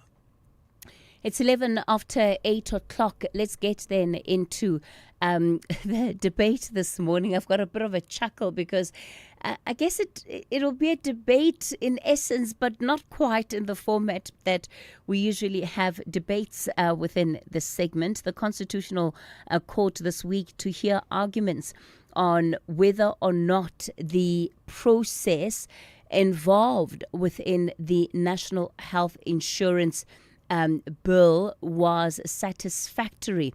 From tomorrow, the 5th of May through to Wednesday, it'll hear two challenges, one brought by the Board of Healthcare Funders, the other by the Western Cape government.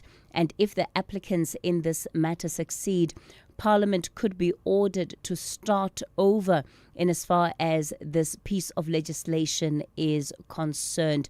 Government is arguing that there were 338,891 written submissions, that there were oral hearings held in every province, and that nobody who wished to be heard on the responses to the NHI and the public participation process was actually prevented from being heard.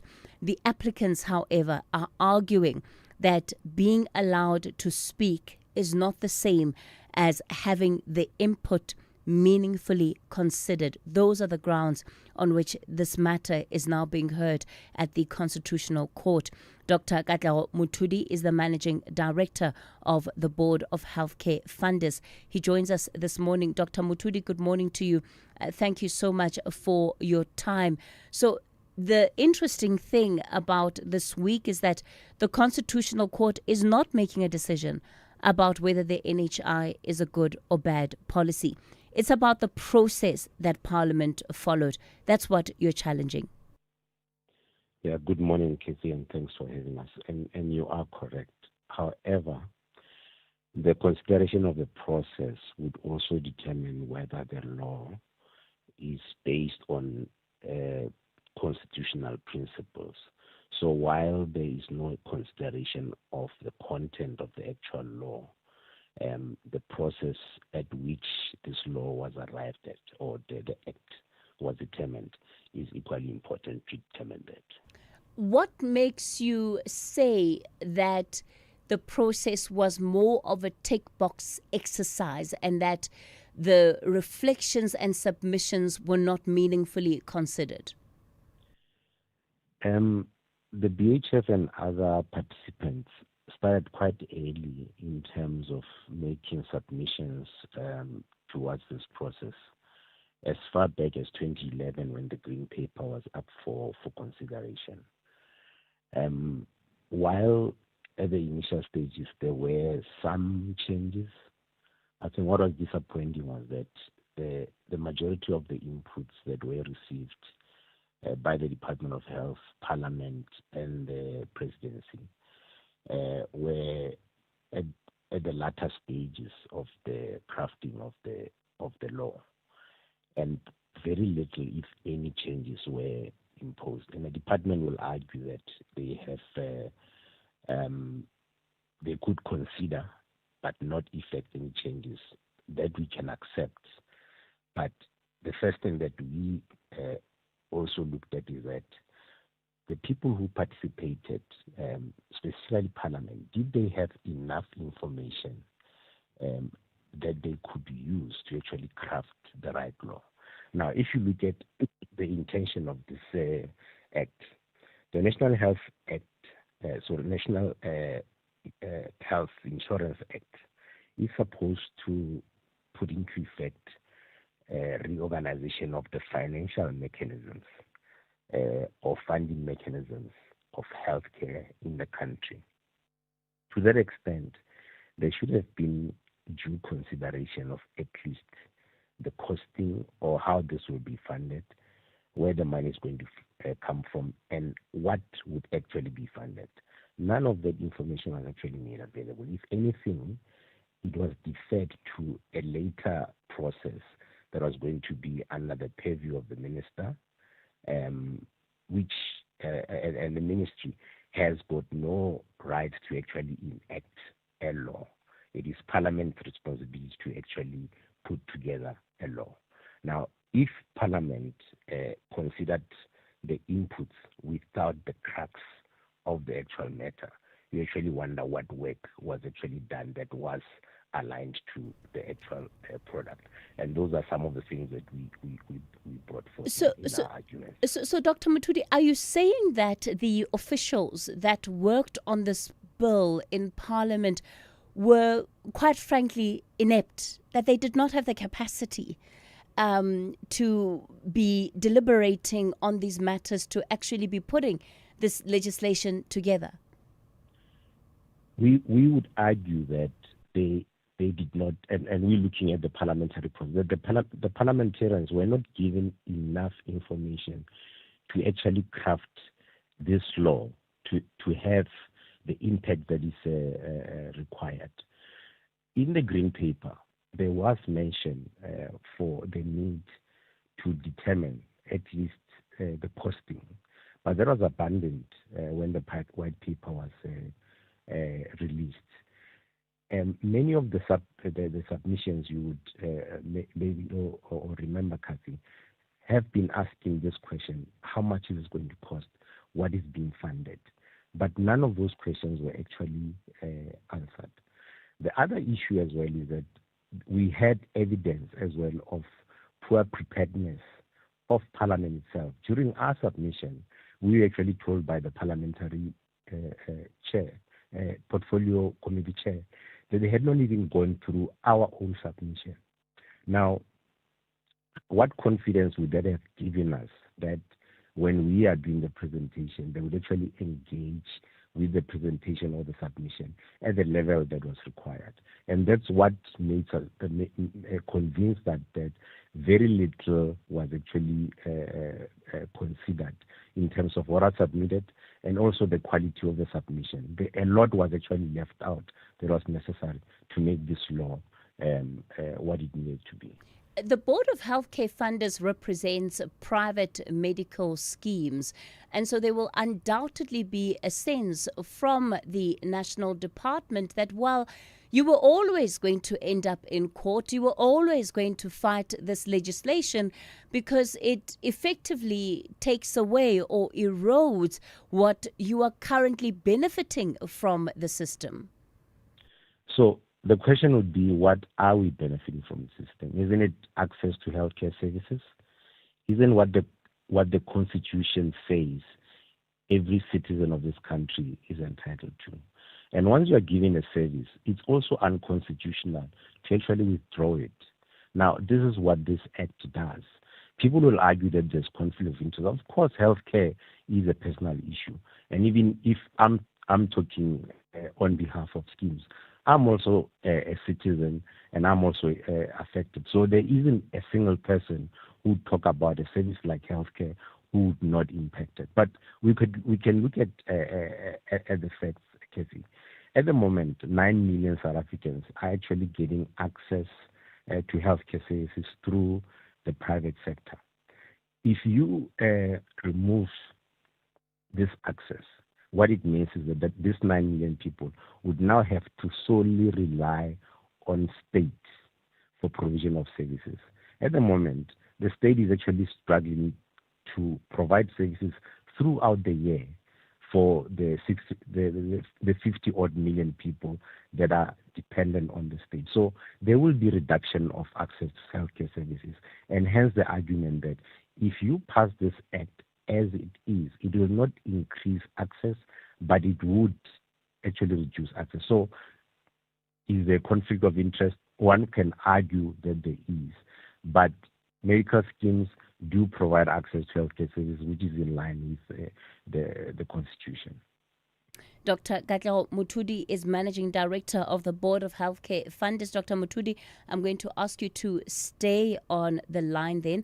Let me bring into this conversation the Minister of Health, Dr. Aaron Motsoaledi. So, Dr. Motsoaledi, if there's one thing that you will do and have done consistently, it's to defend the NHI and talk about why we need it as a country. You're dealing with something very different here. It's the process that has brought about this legislation that the Constitutional Court will now have to deliberate on. How are you going to convince the court that indeed the submissions that were made before you are submissions that were meaningfully considered? No, all submissions are meaningfully considered in all the laws that have passed, Casey. And good morning to you. Good morning to the listeners.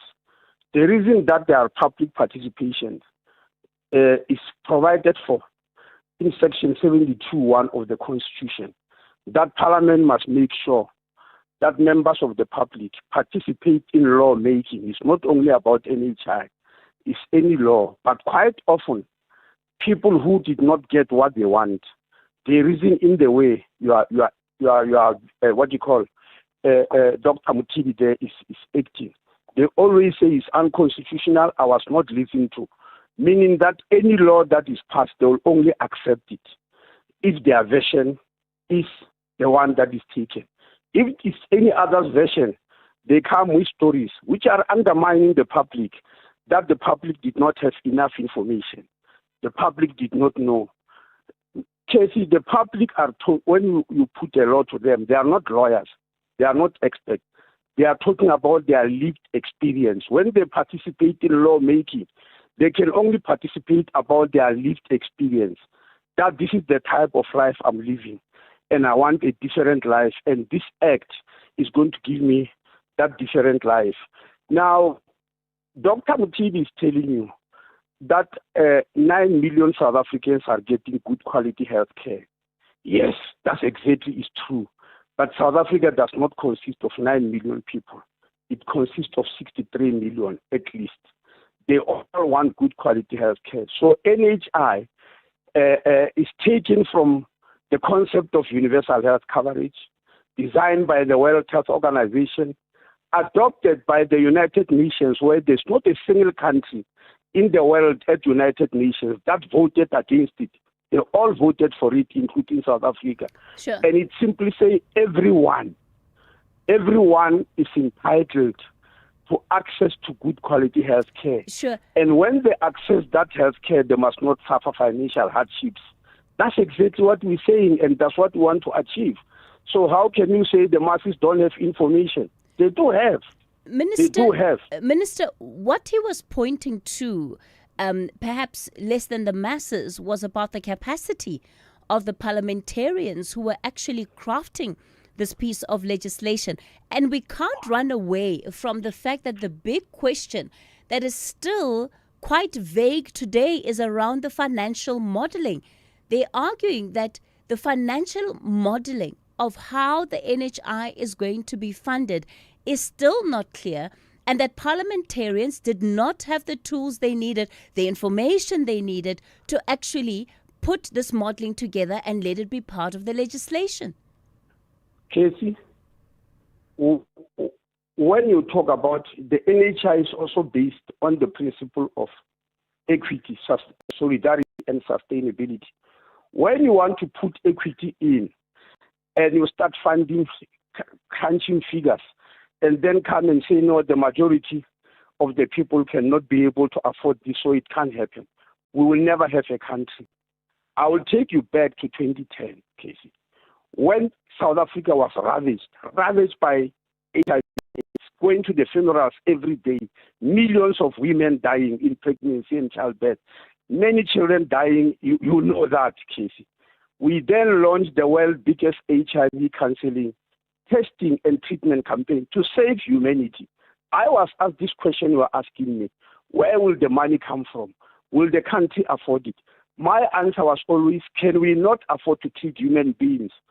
Can we not afford to treat human beings when they are dying in such numbers? So when you say you want to give good quality health care to all South Africans, regardless of their economic status, and somebody asks you, where are you going to get the money from? When 9 million people are getting all the money, let me tell you, Casey, the healthcare expenditure in the country is like this.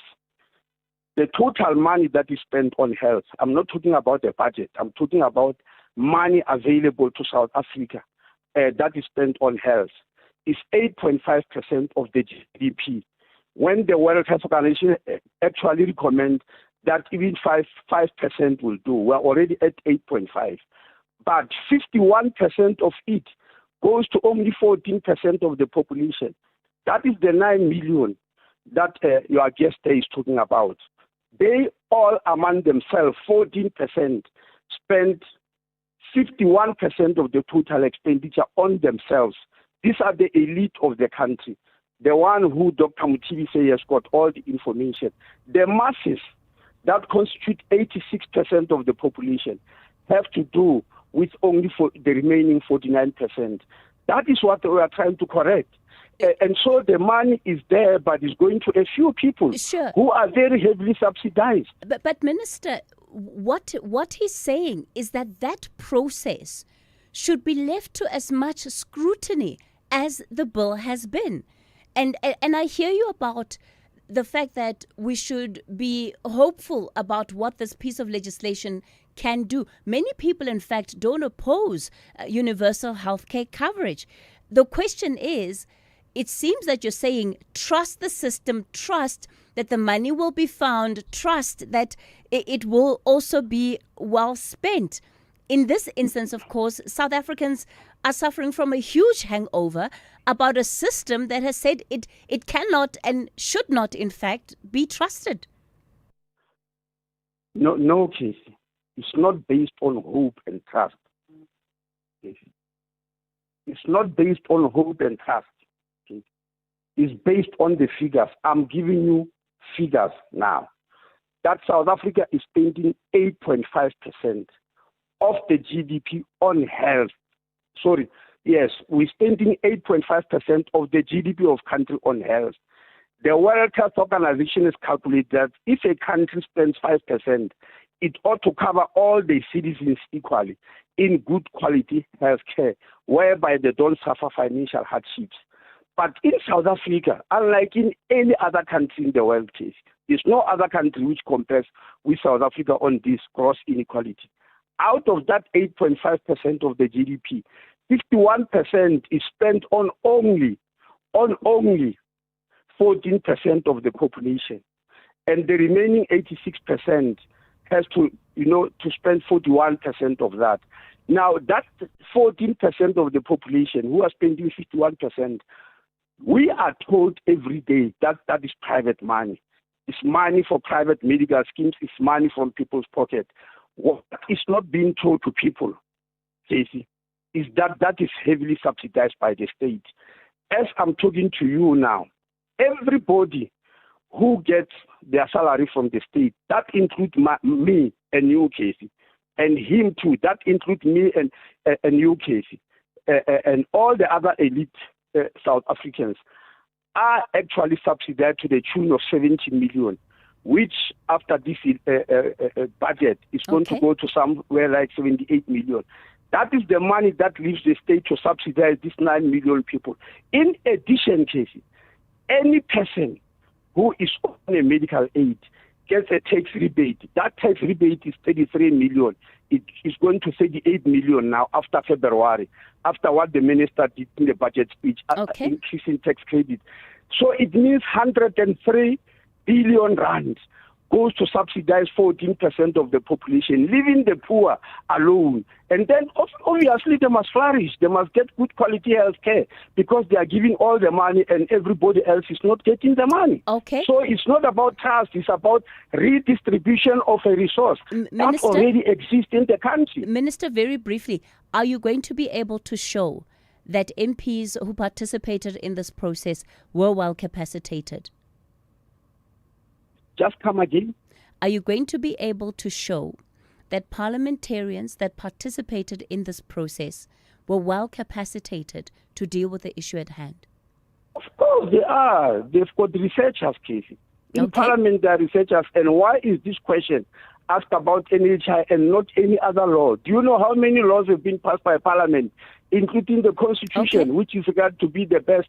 They were passed by parliamentarians, but all of a sudden, when it comes to NHI, we then claim that they were not capacitated. Where does that come from? We'll have to leave it there. The Health Minister, Aaron Motsoaledi. We are going to bring you a response from the Board of Healthcare Funders. They also want to throw in a last word. For now, though, let's hand you over to the news desk. Anne Musa is standing by. Anne, good morning. Good morning. Thanks, Cathy. In the headlines, a crime intelligence officer will appear before the Madlanga Commission of Inquiry in Pretoria this morning. The officer, who's believed to handle informers in his covert operations, will appear remotely and off camera but audible to the public. Suspended Mpumalanga Police Commissioner Daphne Manamela is today set to face a board of inquiry. This follows a second suspension which was effected on the 14th of June 2024 over allegations of corruption and misuse of state resources. And 3 people have died and 3 others are ill following an outbreak of an acute respiratory illness on board a cruise ship in the Atlantic Ocean. The ill include a British national who's in the intensive care unit at a hospital in Johannesburg. I'll have details on these and other stories at 9. If you think you cannot afford a lawyer, think again. Clientele Legal has made professional legal services affordable. You receive up to 745,000 rand worth of legal services per year. Our range of plans include cover for you, your spouse, children, and extended family. Plans include cover for civil, criminal, and labor-related matters. Whether it's protection orders, gender-based violence, uncontested divorce, or poor service, your Clientele Legal lawyer will be there to assist you. Our services are convenient. Simply pick up the phone and call your lawyer or send us an email and we'll get back to you. All plans include a bail benefit of up to 5,000 rand and we'll go to the police station and pay it for you. Plus, Clientele Legal offers you 24-hour telephonic legal advice. SMS SAFM to 32195. That's SAFM to 32195. Clientele General is an authorized FSP and licensed non-life insurer. T's and C's online. Standard rates apply. SAFM, guiding you through the rush hour traffic. Good morning. A crash on Pretoria's M1 North at Rigel Avenue. Traffic very slow getting up that way from the R21 highway. There's also some delays on the M1 North just approaching John Foster Drive as well. M1 South through Midrand, busy but easing. The Mike One, a crash near Glenhove Road. It's southbound, so coming from Sandton it's heavy, but it's fairly busy going north as well as you queue up from Parktown up in towards that Melrose area. Also, the Mike One running north, a crash near Smith Street now, so very heavy again from Boyson's, Gold Reef City up through Crown. Behind that the M2 is bad, coming through from Joe Slovo Drive to hook into that very busy Michael. And that crash down at Lenasia on the N12 is finally being cleared away, and traffic starting to move through there. Durban's had a particularly busy back to work Monday. The N2 coming in from Munzamtoti through the Prospect, and that's all cleared up. There is a breakdown on the N2 before Spaghetti Junction running north, and a vehicle flipping over on the N2 South off-ramp to Umgena Road, so just expect some delays around that one. Breakdown driving up into Pietermaritzburg this morning, just after Ashburton before Market Road, so that's quite a heavy queue as you squeeze into a single lane. And Cape Town, wet weather conditions, everything on a go slow this morning. Plenty of collision scenes as well. Another one on the N7 south opposite Dunoon. There's also a crash on the M3 outbound before Hospital Bend, and a collision on the M3 inbound at Constantia. Once you get past that, it stays heavy all the way through to a broken down bus on that M3 in front of UCT. With your traffic update, I'm Rob Byrne. This is SAFM Sport with Zai Khan. Oh, Zai Khan, good morning. An African record has been set as Team SA relay stars shine on the global stage. They're on the front page of the Citizen this morning. You can tell these guys are not running, they are flying. Literally. Literally. And that's how you want to have your Monday, with a record-breaking performance, raising the bar. Team South Africa, man, they are an absolute fire. Our men's relay team delivering a world-class performance at the World Athletics Relays in Gaborone, claiming silver medals in both the 4x100 meters and the 4x400 meter finals. The 4x100 meter quartet of Vuyo Moss, Cheswell Johnson, Bradley Nkoana and Akani Simbine clocking that African record of 37.49 seconds, finishing just behind the United States in a thrilling sprint to the line.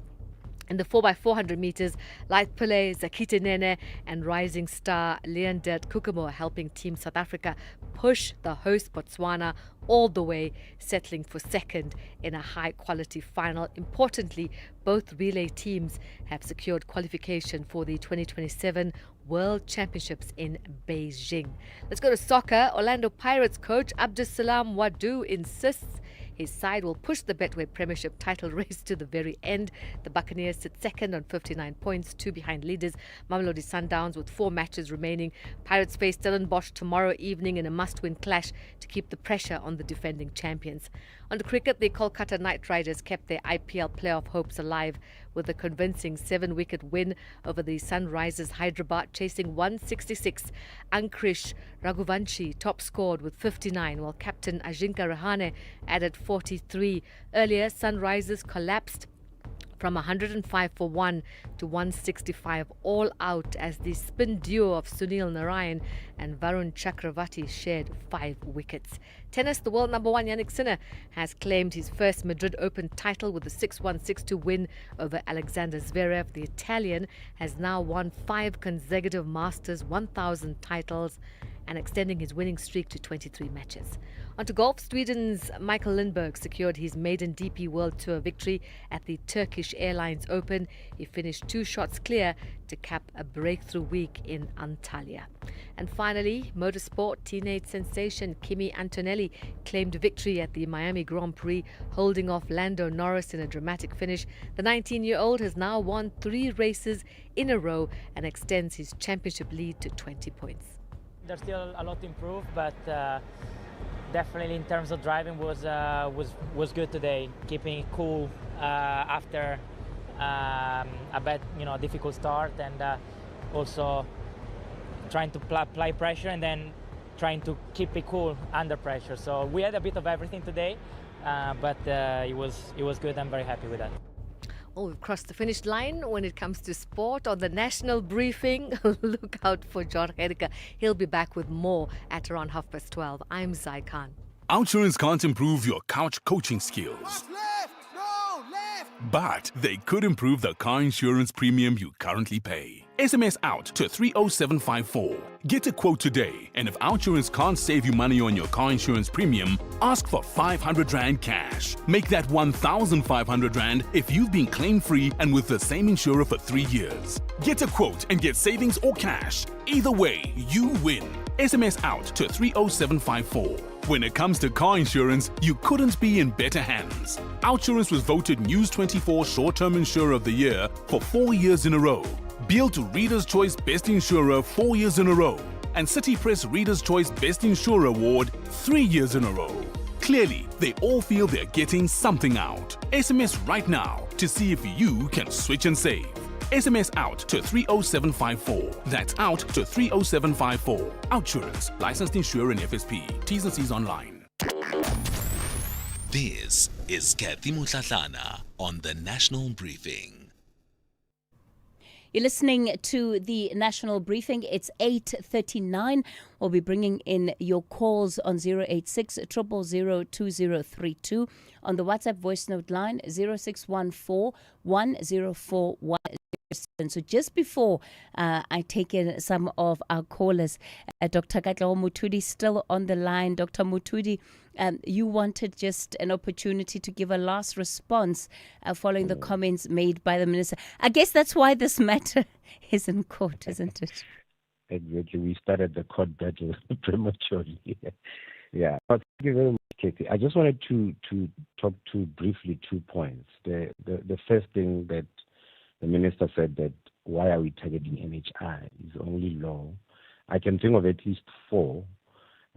We know that the mining charter was challenged, the Land Expropriation Act was challenged, the BEE regulations were challenged, and I could go on. So there is no specific target for NHI. If anything is important, people will pay attention and look at the contents. The other thing that I wanted to touch on is this notion of the massive subsidization by states. Now, I mentioned that 9 million people depend on the private medical scheme system. Of those 9 million, about 4.2 million are who we call the members, the primary holders of the actual contract. And they actually form the bulk of the taxpayers in the country. First thing, it is incorrect to say that the state spends the 500 billion. Those 4.2 million South Africans, after paying their taxes, pay for their own health care. Because we've got a progressive financial and tax system, the state then rewards those people who release the burden of the state. It happens in pensions. When you pay for your own pension, of God annuity, you get rebates so that you do not become a burden to the state. The same thing in healthcare. If you're paying for your own healthcare, you get rebates. That should not be regarded as a subsidy. The second aspect about subsidies is that there are employment contracts that people enter with their employers. As part of their remuneration package, they would be given a certain amount of money to encourage them to take up medical schemes. So it is not correct to say that the state spends disproportionately more on people on medical schemes. People actually pay for their own medical care and relieve the burden of the state. I just wanted to bring those 2 points here, Cathy. All right, Mr. Dr. Mutudi, we're going to leave it there then. Let me bring in your reflections as our listeners. I wonder which side of the debate you then sit. This matter is going to be heard in the Constitutional Court over the next 3 days, starting from the 5th, which is going to be tomorrow. There are, of course, a number of other issues that we've also touched on this morning. Let's have the conversation. WhatsApp voice notes on 0614 104 107.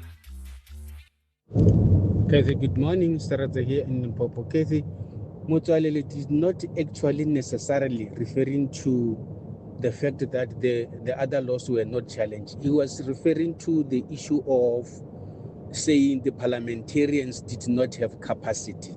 That is what that was the focus, not necessarily that there were laws which were not challenged. Thank you. Let's just be honest. Let's face the truth. The doctor is protecting privilege. And I'm not saying that I trust the government with money. They have a track record which proves you can't trust them with money. But the idea of NHI is very, very, very good. And we need it as a country.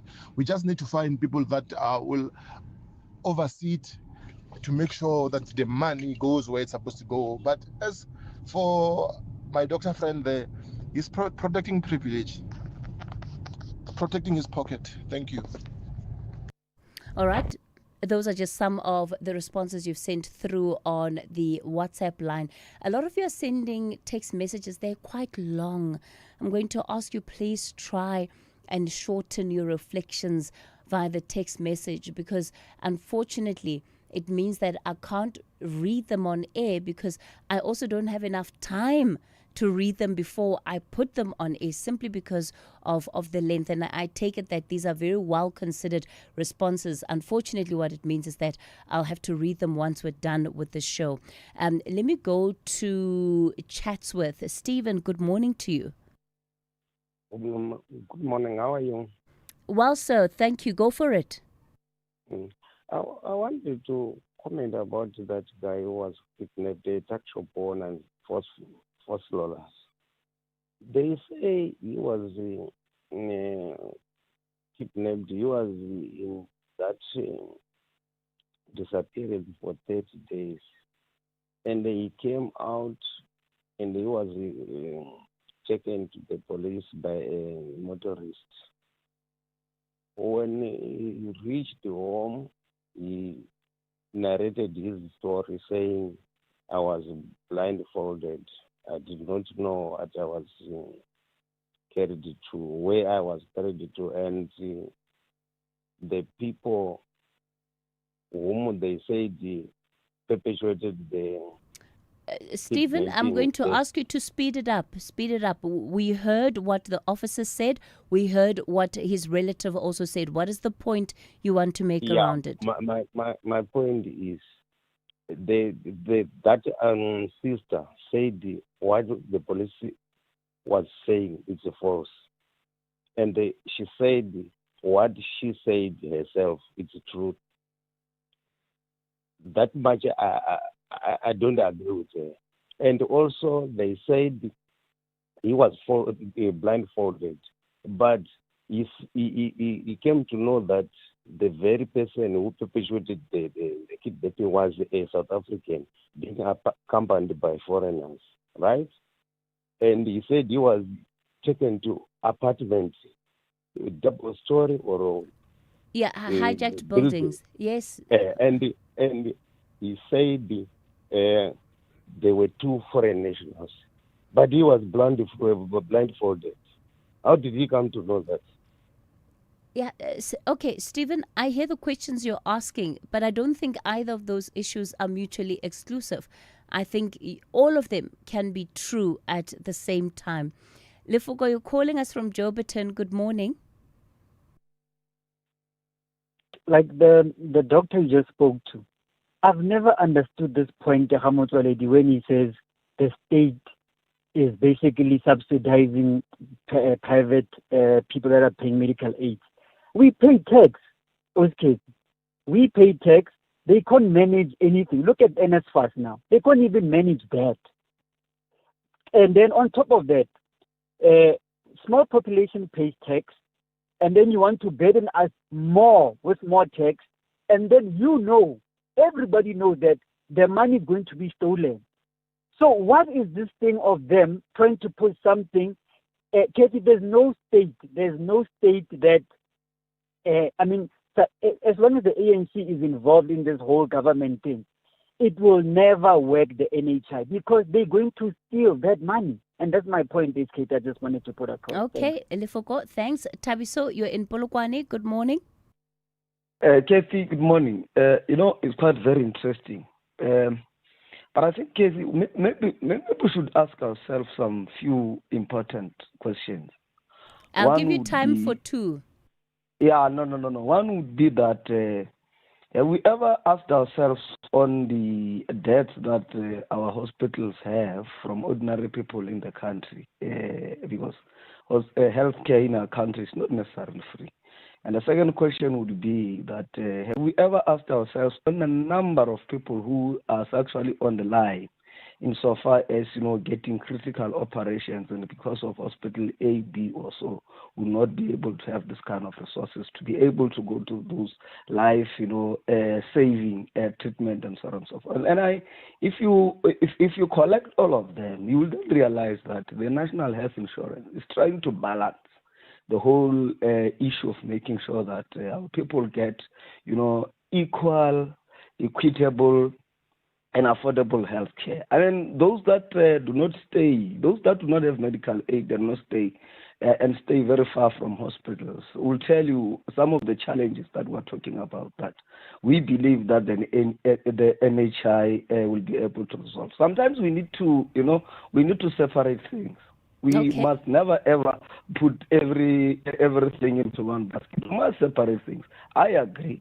There are structural problems insofar as issues of corruption and all of that. But we know that our institutions in this particular country are trying and are dealing with it. I mean, we didn't have these commissions that were having and unraveling all those kind of issues. That in itself does not warrant us to say no, but everything, or maybe let's just leave everything and let everyone decide for himself. Okay. Because on the basis that there is lack of trust and we're saying there's corruption, I think it can work. Let's separate the two and focus on what is needed and save the majority of our people. The issue of tax is neither there nor there, because if you look at the structural issues of our economy in this country, you will realize that majority of our contributors of our tax is the sector that we should be fighting for, to make sure that we revive manufacturing, make sure that our mines are able to produce, so that we're able to get at those particular income, and therefore we can decide as to what should then happen next. Tabiso, we're going to leave it here. The NHI is still very much a hot topic, and we're going to have a debate. But our guests didn't want to be engaging each other directly. And now we're caught up in the debate nonetheless. Dr. Mohlahlana, you're on the line. You want to write a reply to Dr. Mutudi? Yes, of course. No, next time both of you should just debate each other, please. Make my life easy. No, but I thought it would be fair because he came in twice and I came once. So I thought the debate need to be equal.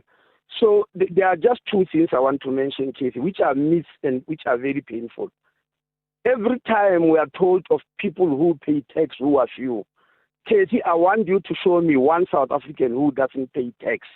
Because the tax money that runs this country comes from three sources. The first one is personal income tax. The second one is corporate tax. And the third one is VAT, which is paid by everybody who gets into a shop. Even people who are not employed, they pay VAT. And in terms of the amount, VAT is number two. This country, if you remove VAT paid by the poor also, the country will collapse. You just see what happened during last year when the minister wanted to increase VAT. So people must stop telling us this story that because they are employed, they pay tax, they are the only ones who are important. Everybody is important in this country, and I can tell you the country will collapse if poor people don't pay VAT. The second thing, Cathy, which is also very important, is that this issue of corruption, which always gets mentioned. Does it mean that the country can't have system because people are corrupt? Are we not going to have a police force because a certain number of police, maybe even the majority, were found to be corrupt? Should we cancel the whole police force? Lastly, Casey, on this issue of corruption, are you aware that in the private sector, where medical aids are, every year they say they lose 28 billion rand to corruption, but they try and coach it in good ways, like leakage and whatever. They avoid the word corruption. Just go and look at the Ngugai Toby report about Section 59, where for this corruption, they try to blame black doctors and leave the others. So there is corruption in all the systems. What is important is to set systems to stop that corruption, not to deprive people of a good healthcare system that will bring equality. Minister Mohlahlana, let's leave it there for this morning. You'll have 3 days in court. Rob Byrne, gloves are off, hey? SAFM. guiding you through the rush hour traffic. Gloves are off and the match is in full swing. Good morning, everybody. A couple of problems on the Mike 1 today, getting up towards Sandton. A crash by Empire Road. That's queue number 1 from Boyson's, getting up through Crown in towards Bromford. Behind that, the M2. Very slow from Joe Stover to get into that Mike 1. Then a secondary crash up by Corlett Drive. So you pick up a wall of traffic again from sort of Houghton Estate up through Melrose on your way slowly towards Sandton. N12 and R24 into the Gillooly, stay busy. N1 through Midrand, coming out of Pretoria, in fact, down through Midrand. That's easing up quite nicely after what was a busy Monday earlier, but it's all eased up. Breakdown going up to Pietermaritzburg before Market Road. That is being cleared. That traffic backlog from Ashburton is out of the way. The M7, a high volume of trucks which are just causing a jam through that Rossborough area. M7 Bluffbound down towards South Coast Road. It's been jamming up there all morning, and it is likely to probably stay busy all day today. Cape Town still very busy. Wet weather conditions, slippery conditions as well.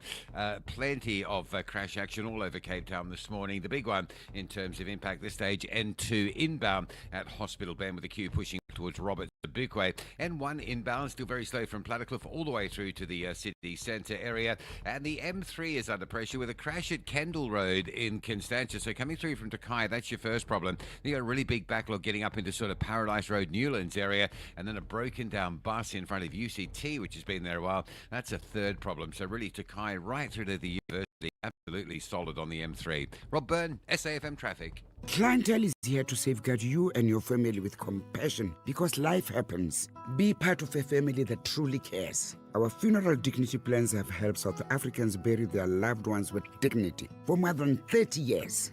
Let us help you create a meaningful tribute that honors your life and those of your loved ones. We pay out within 24 hours and you will get double accident cover with a clientele funeral plan.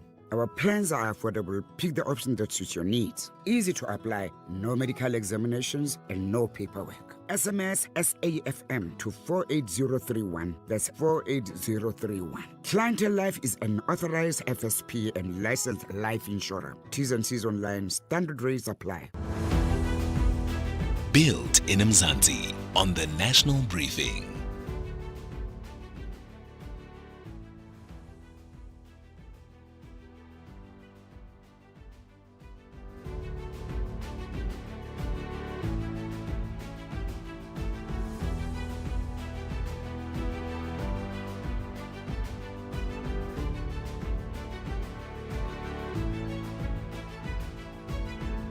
Well, where has the morning gone? Can you believe it? It's 8:56 already. Let's get into our Built in Mzansi feature. This final story today, a story of innovation. Our guest today grew up in a household where the stokvel wasn't just a saving strategy. It was also a survival strategy. He's the founder and CEO of Cathy Convocation, a digital platform specifically built for stokvels, burial societies, and community-based savings groups.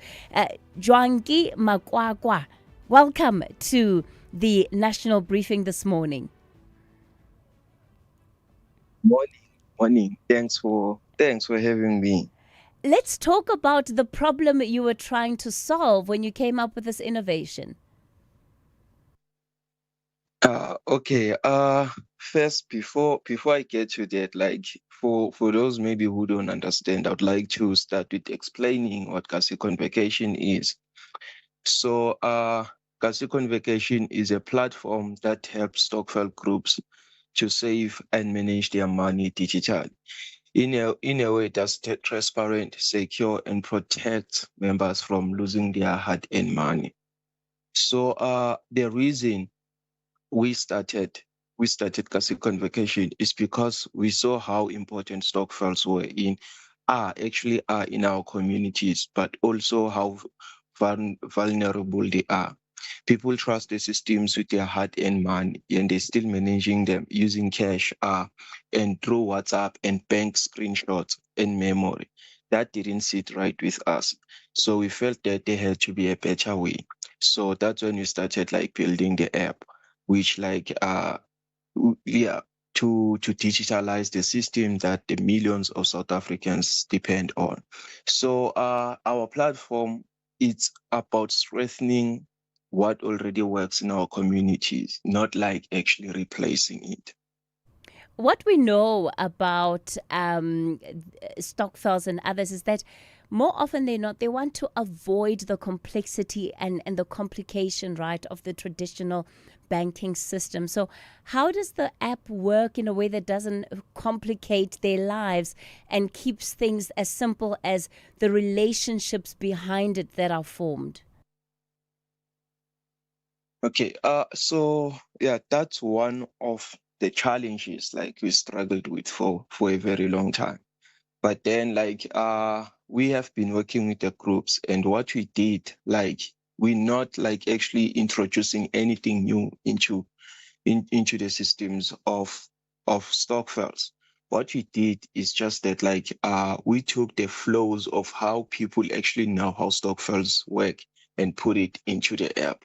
So what we also try to do is that we also try to make the stokvels as easy as we made the workflow of the app as easy as it is to use WhatsApp, so that even though people the app, it might be new in terms of what we're actually doing, but once you open the app, you'll realize that there's actually nothing new about it. What you see on the app, it's something that you're already familiar with.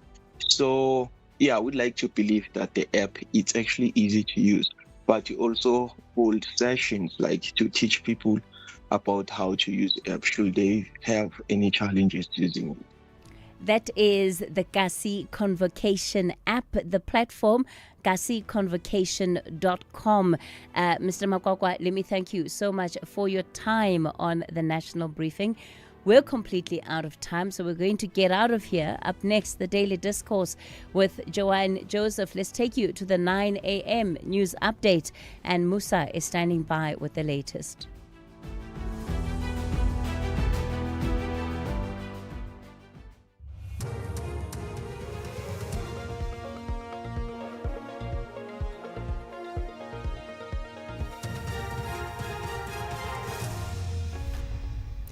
In our top stories, witness G to testify off camera at Matlanga Commission and wet weather warning for the Western Cape. Good morning. A crime intelligence officer will appear before the Matlanga Commission of Inquiry in Pretoria this morning. The officer, who's believed to handle informers in his covert operations, will appear remotely and off-camera but audible to the public. The Commission is protecting witness G due to the sensitive nature of his evidence, which is expected to relate to criminal syndicates. Kenny Mapanga has the details. This relates to evidence that we had heard before, or maybe should I put it as claims that would place a witness in a particular type of format to justify their conduct, which is, in the face of it, highly irregular, unlawful, and points to the very allegations that Lieutenant General Nhlanhla Mkhwanazi was speaking about in reference of the minister, if I could put it that way. So this witness is key to testing whether or not those claims made by that initial witness are true or not. So that evidence is quite critical. It's quite sensitive information that deals with ongoing issues. Suspended Mpumalanga Police Commissioner Daphne Manamela is today set to face a board of inquiry. This follows a second suspension which was effected on the 14th of June 2024 over allegations of corruption and misuse of state resources. Manamela is accused of instructing subordinates to use state funds to buy personal items. She has denied the allegations and claims instead that SAPS officials are victimizing her.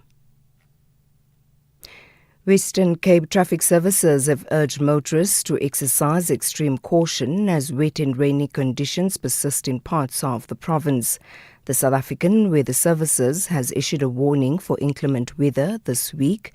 This includes a cold front which made landfall in the region last night. Provincial Traffic Chief Maxine Bezuidenhout says visibility has been reduced and the roads are slippery. Roads are slippery, visibility is reduced and stopping distances are longer. Drivers must reduce speed, increase following distances and ensure their vehicles are in a safe condition. Pedestrians should remain visible and only cross at safe designated areas. Road safety is a shared responsibility, and responsible road use will save lives. In other news, 3 people have died and 3 others are ill following an outbreak of an acute respiratory illness on board a cruise ship in the Atlantic Ocean. The ill include a British national who's in the intensive care unit at a hospital in Johannesburg. The World Health Organization says tests have confirmed 1 positive case of hantavirus. It says there are at least 5 additional suspected cases. The BBC's Sean Daly has the details. It's usually a disease that emanates from contact with rodents, possibly through air particles, but very rarely it can be passed from human to human. People tend to experience, in the worst cases, respiratory distress, and we understand that's been the case, at least in some of these cases. In terms of what happens now, the World Health Organization says that it's coordinating international investigations and the public health response. And finally, US President Donald Trump is optimistic that the process in which his country's forces will escort ships through the Strait of Hormuz will succeed. In a social media post, Trump has named the process Project Freedom. Meanwhile, Iran has warned that it will consider any US attempt to interfere in the strait a violation of the ceasefire. Showan Bryce-Peace reports. Trump called the decision to escort ships a humanitarian gesture, pointing out that vessels stuck in that region were running low on food and other supplies. The US president also signaled that ongoing talks via Pakistan's mediation could lead to something positive as Washington and Tehran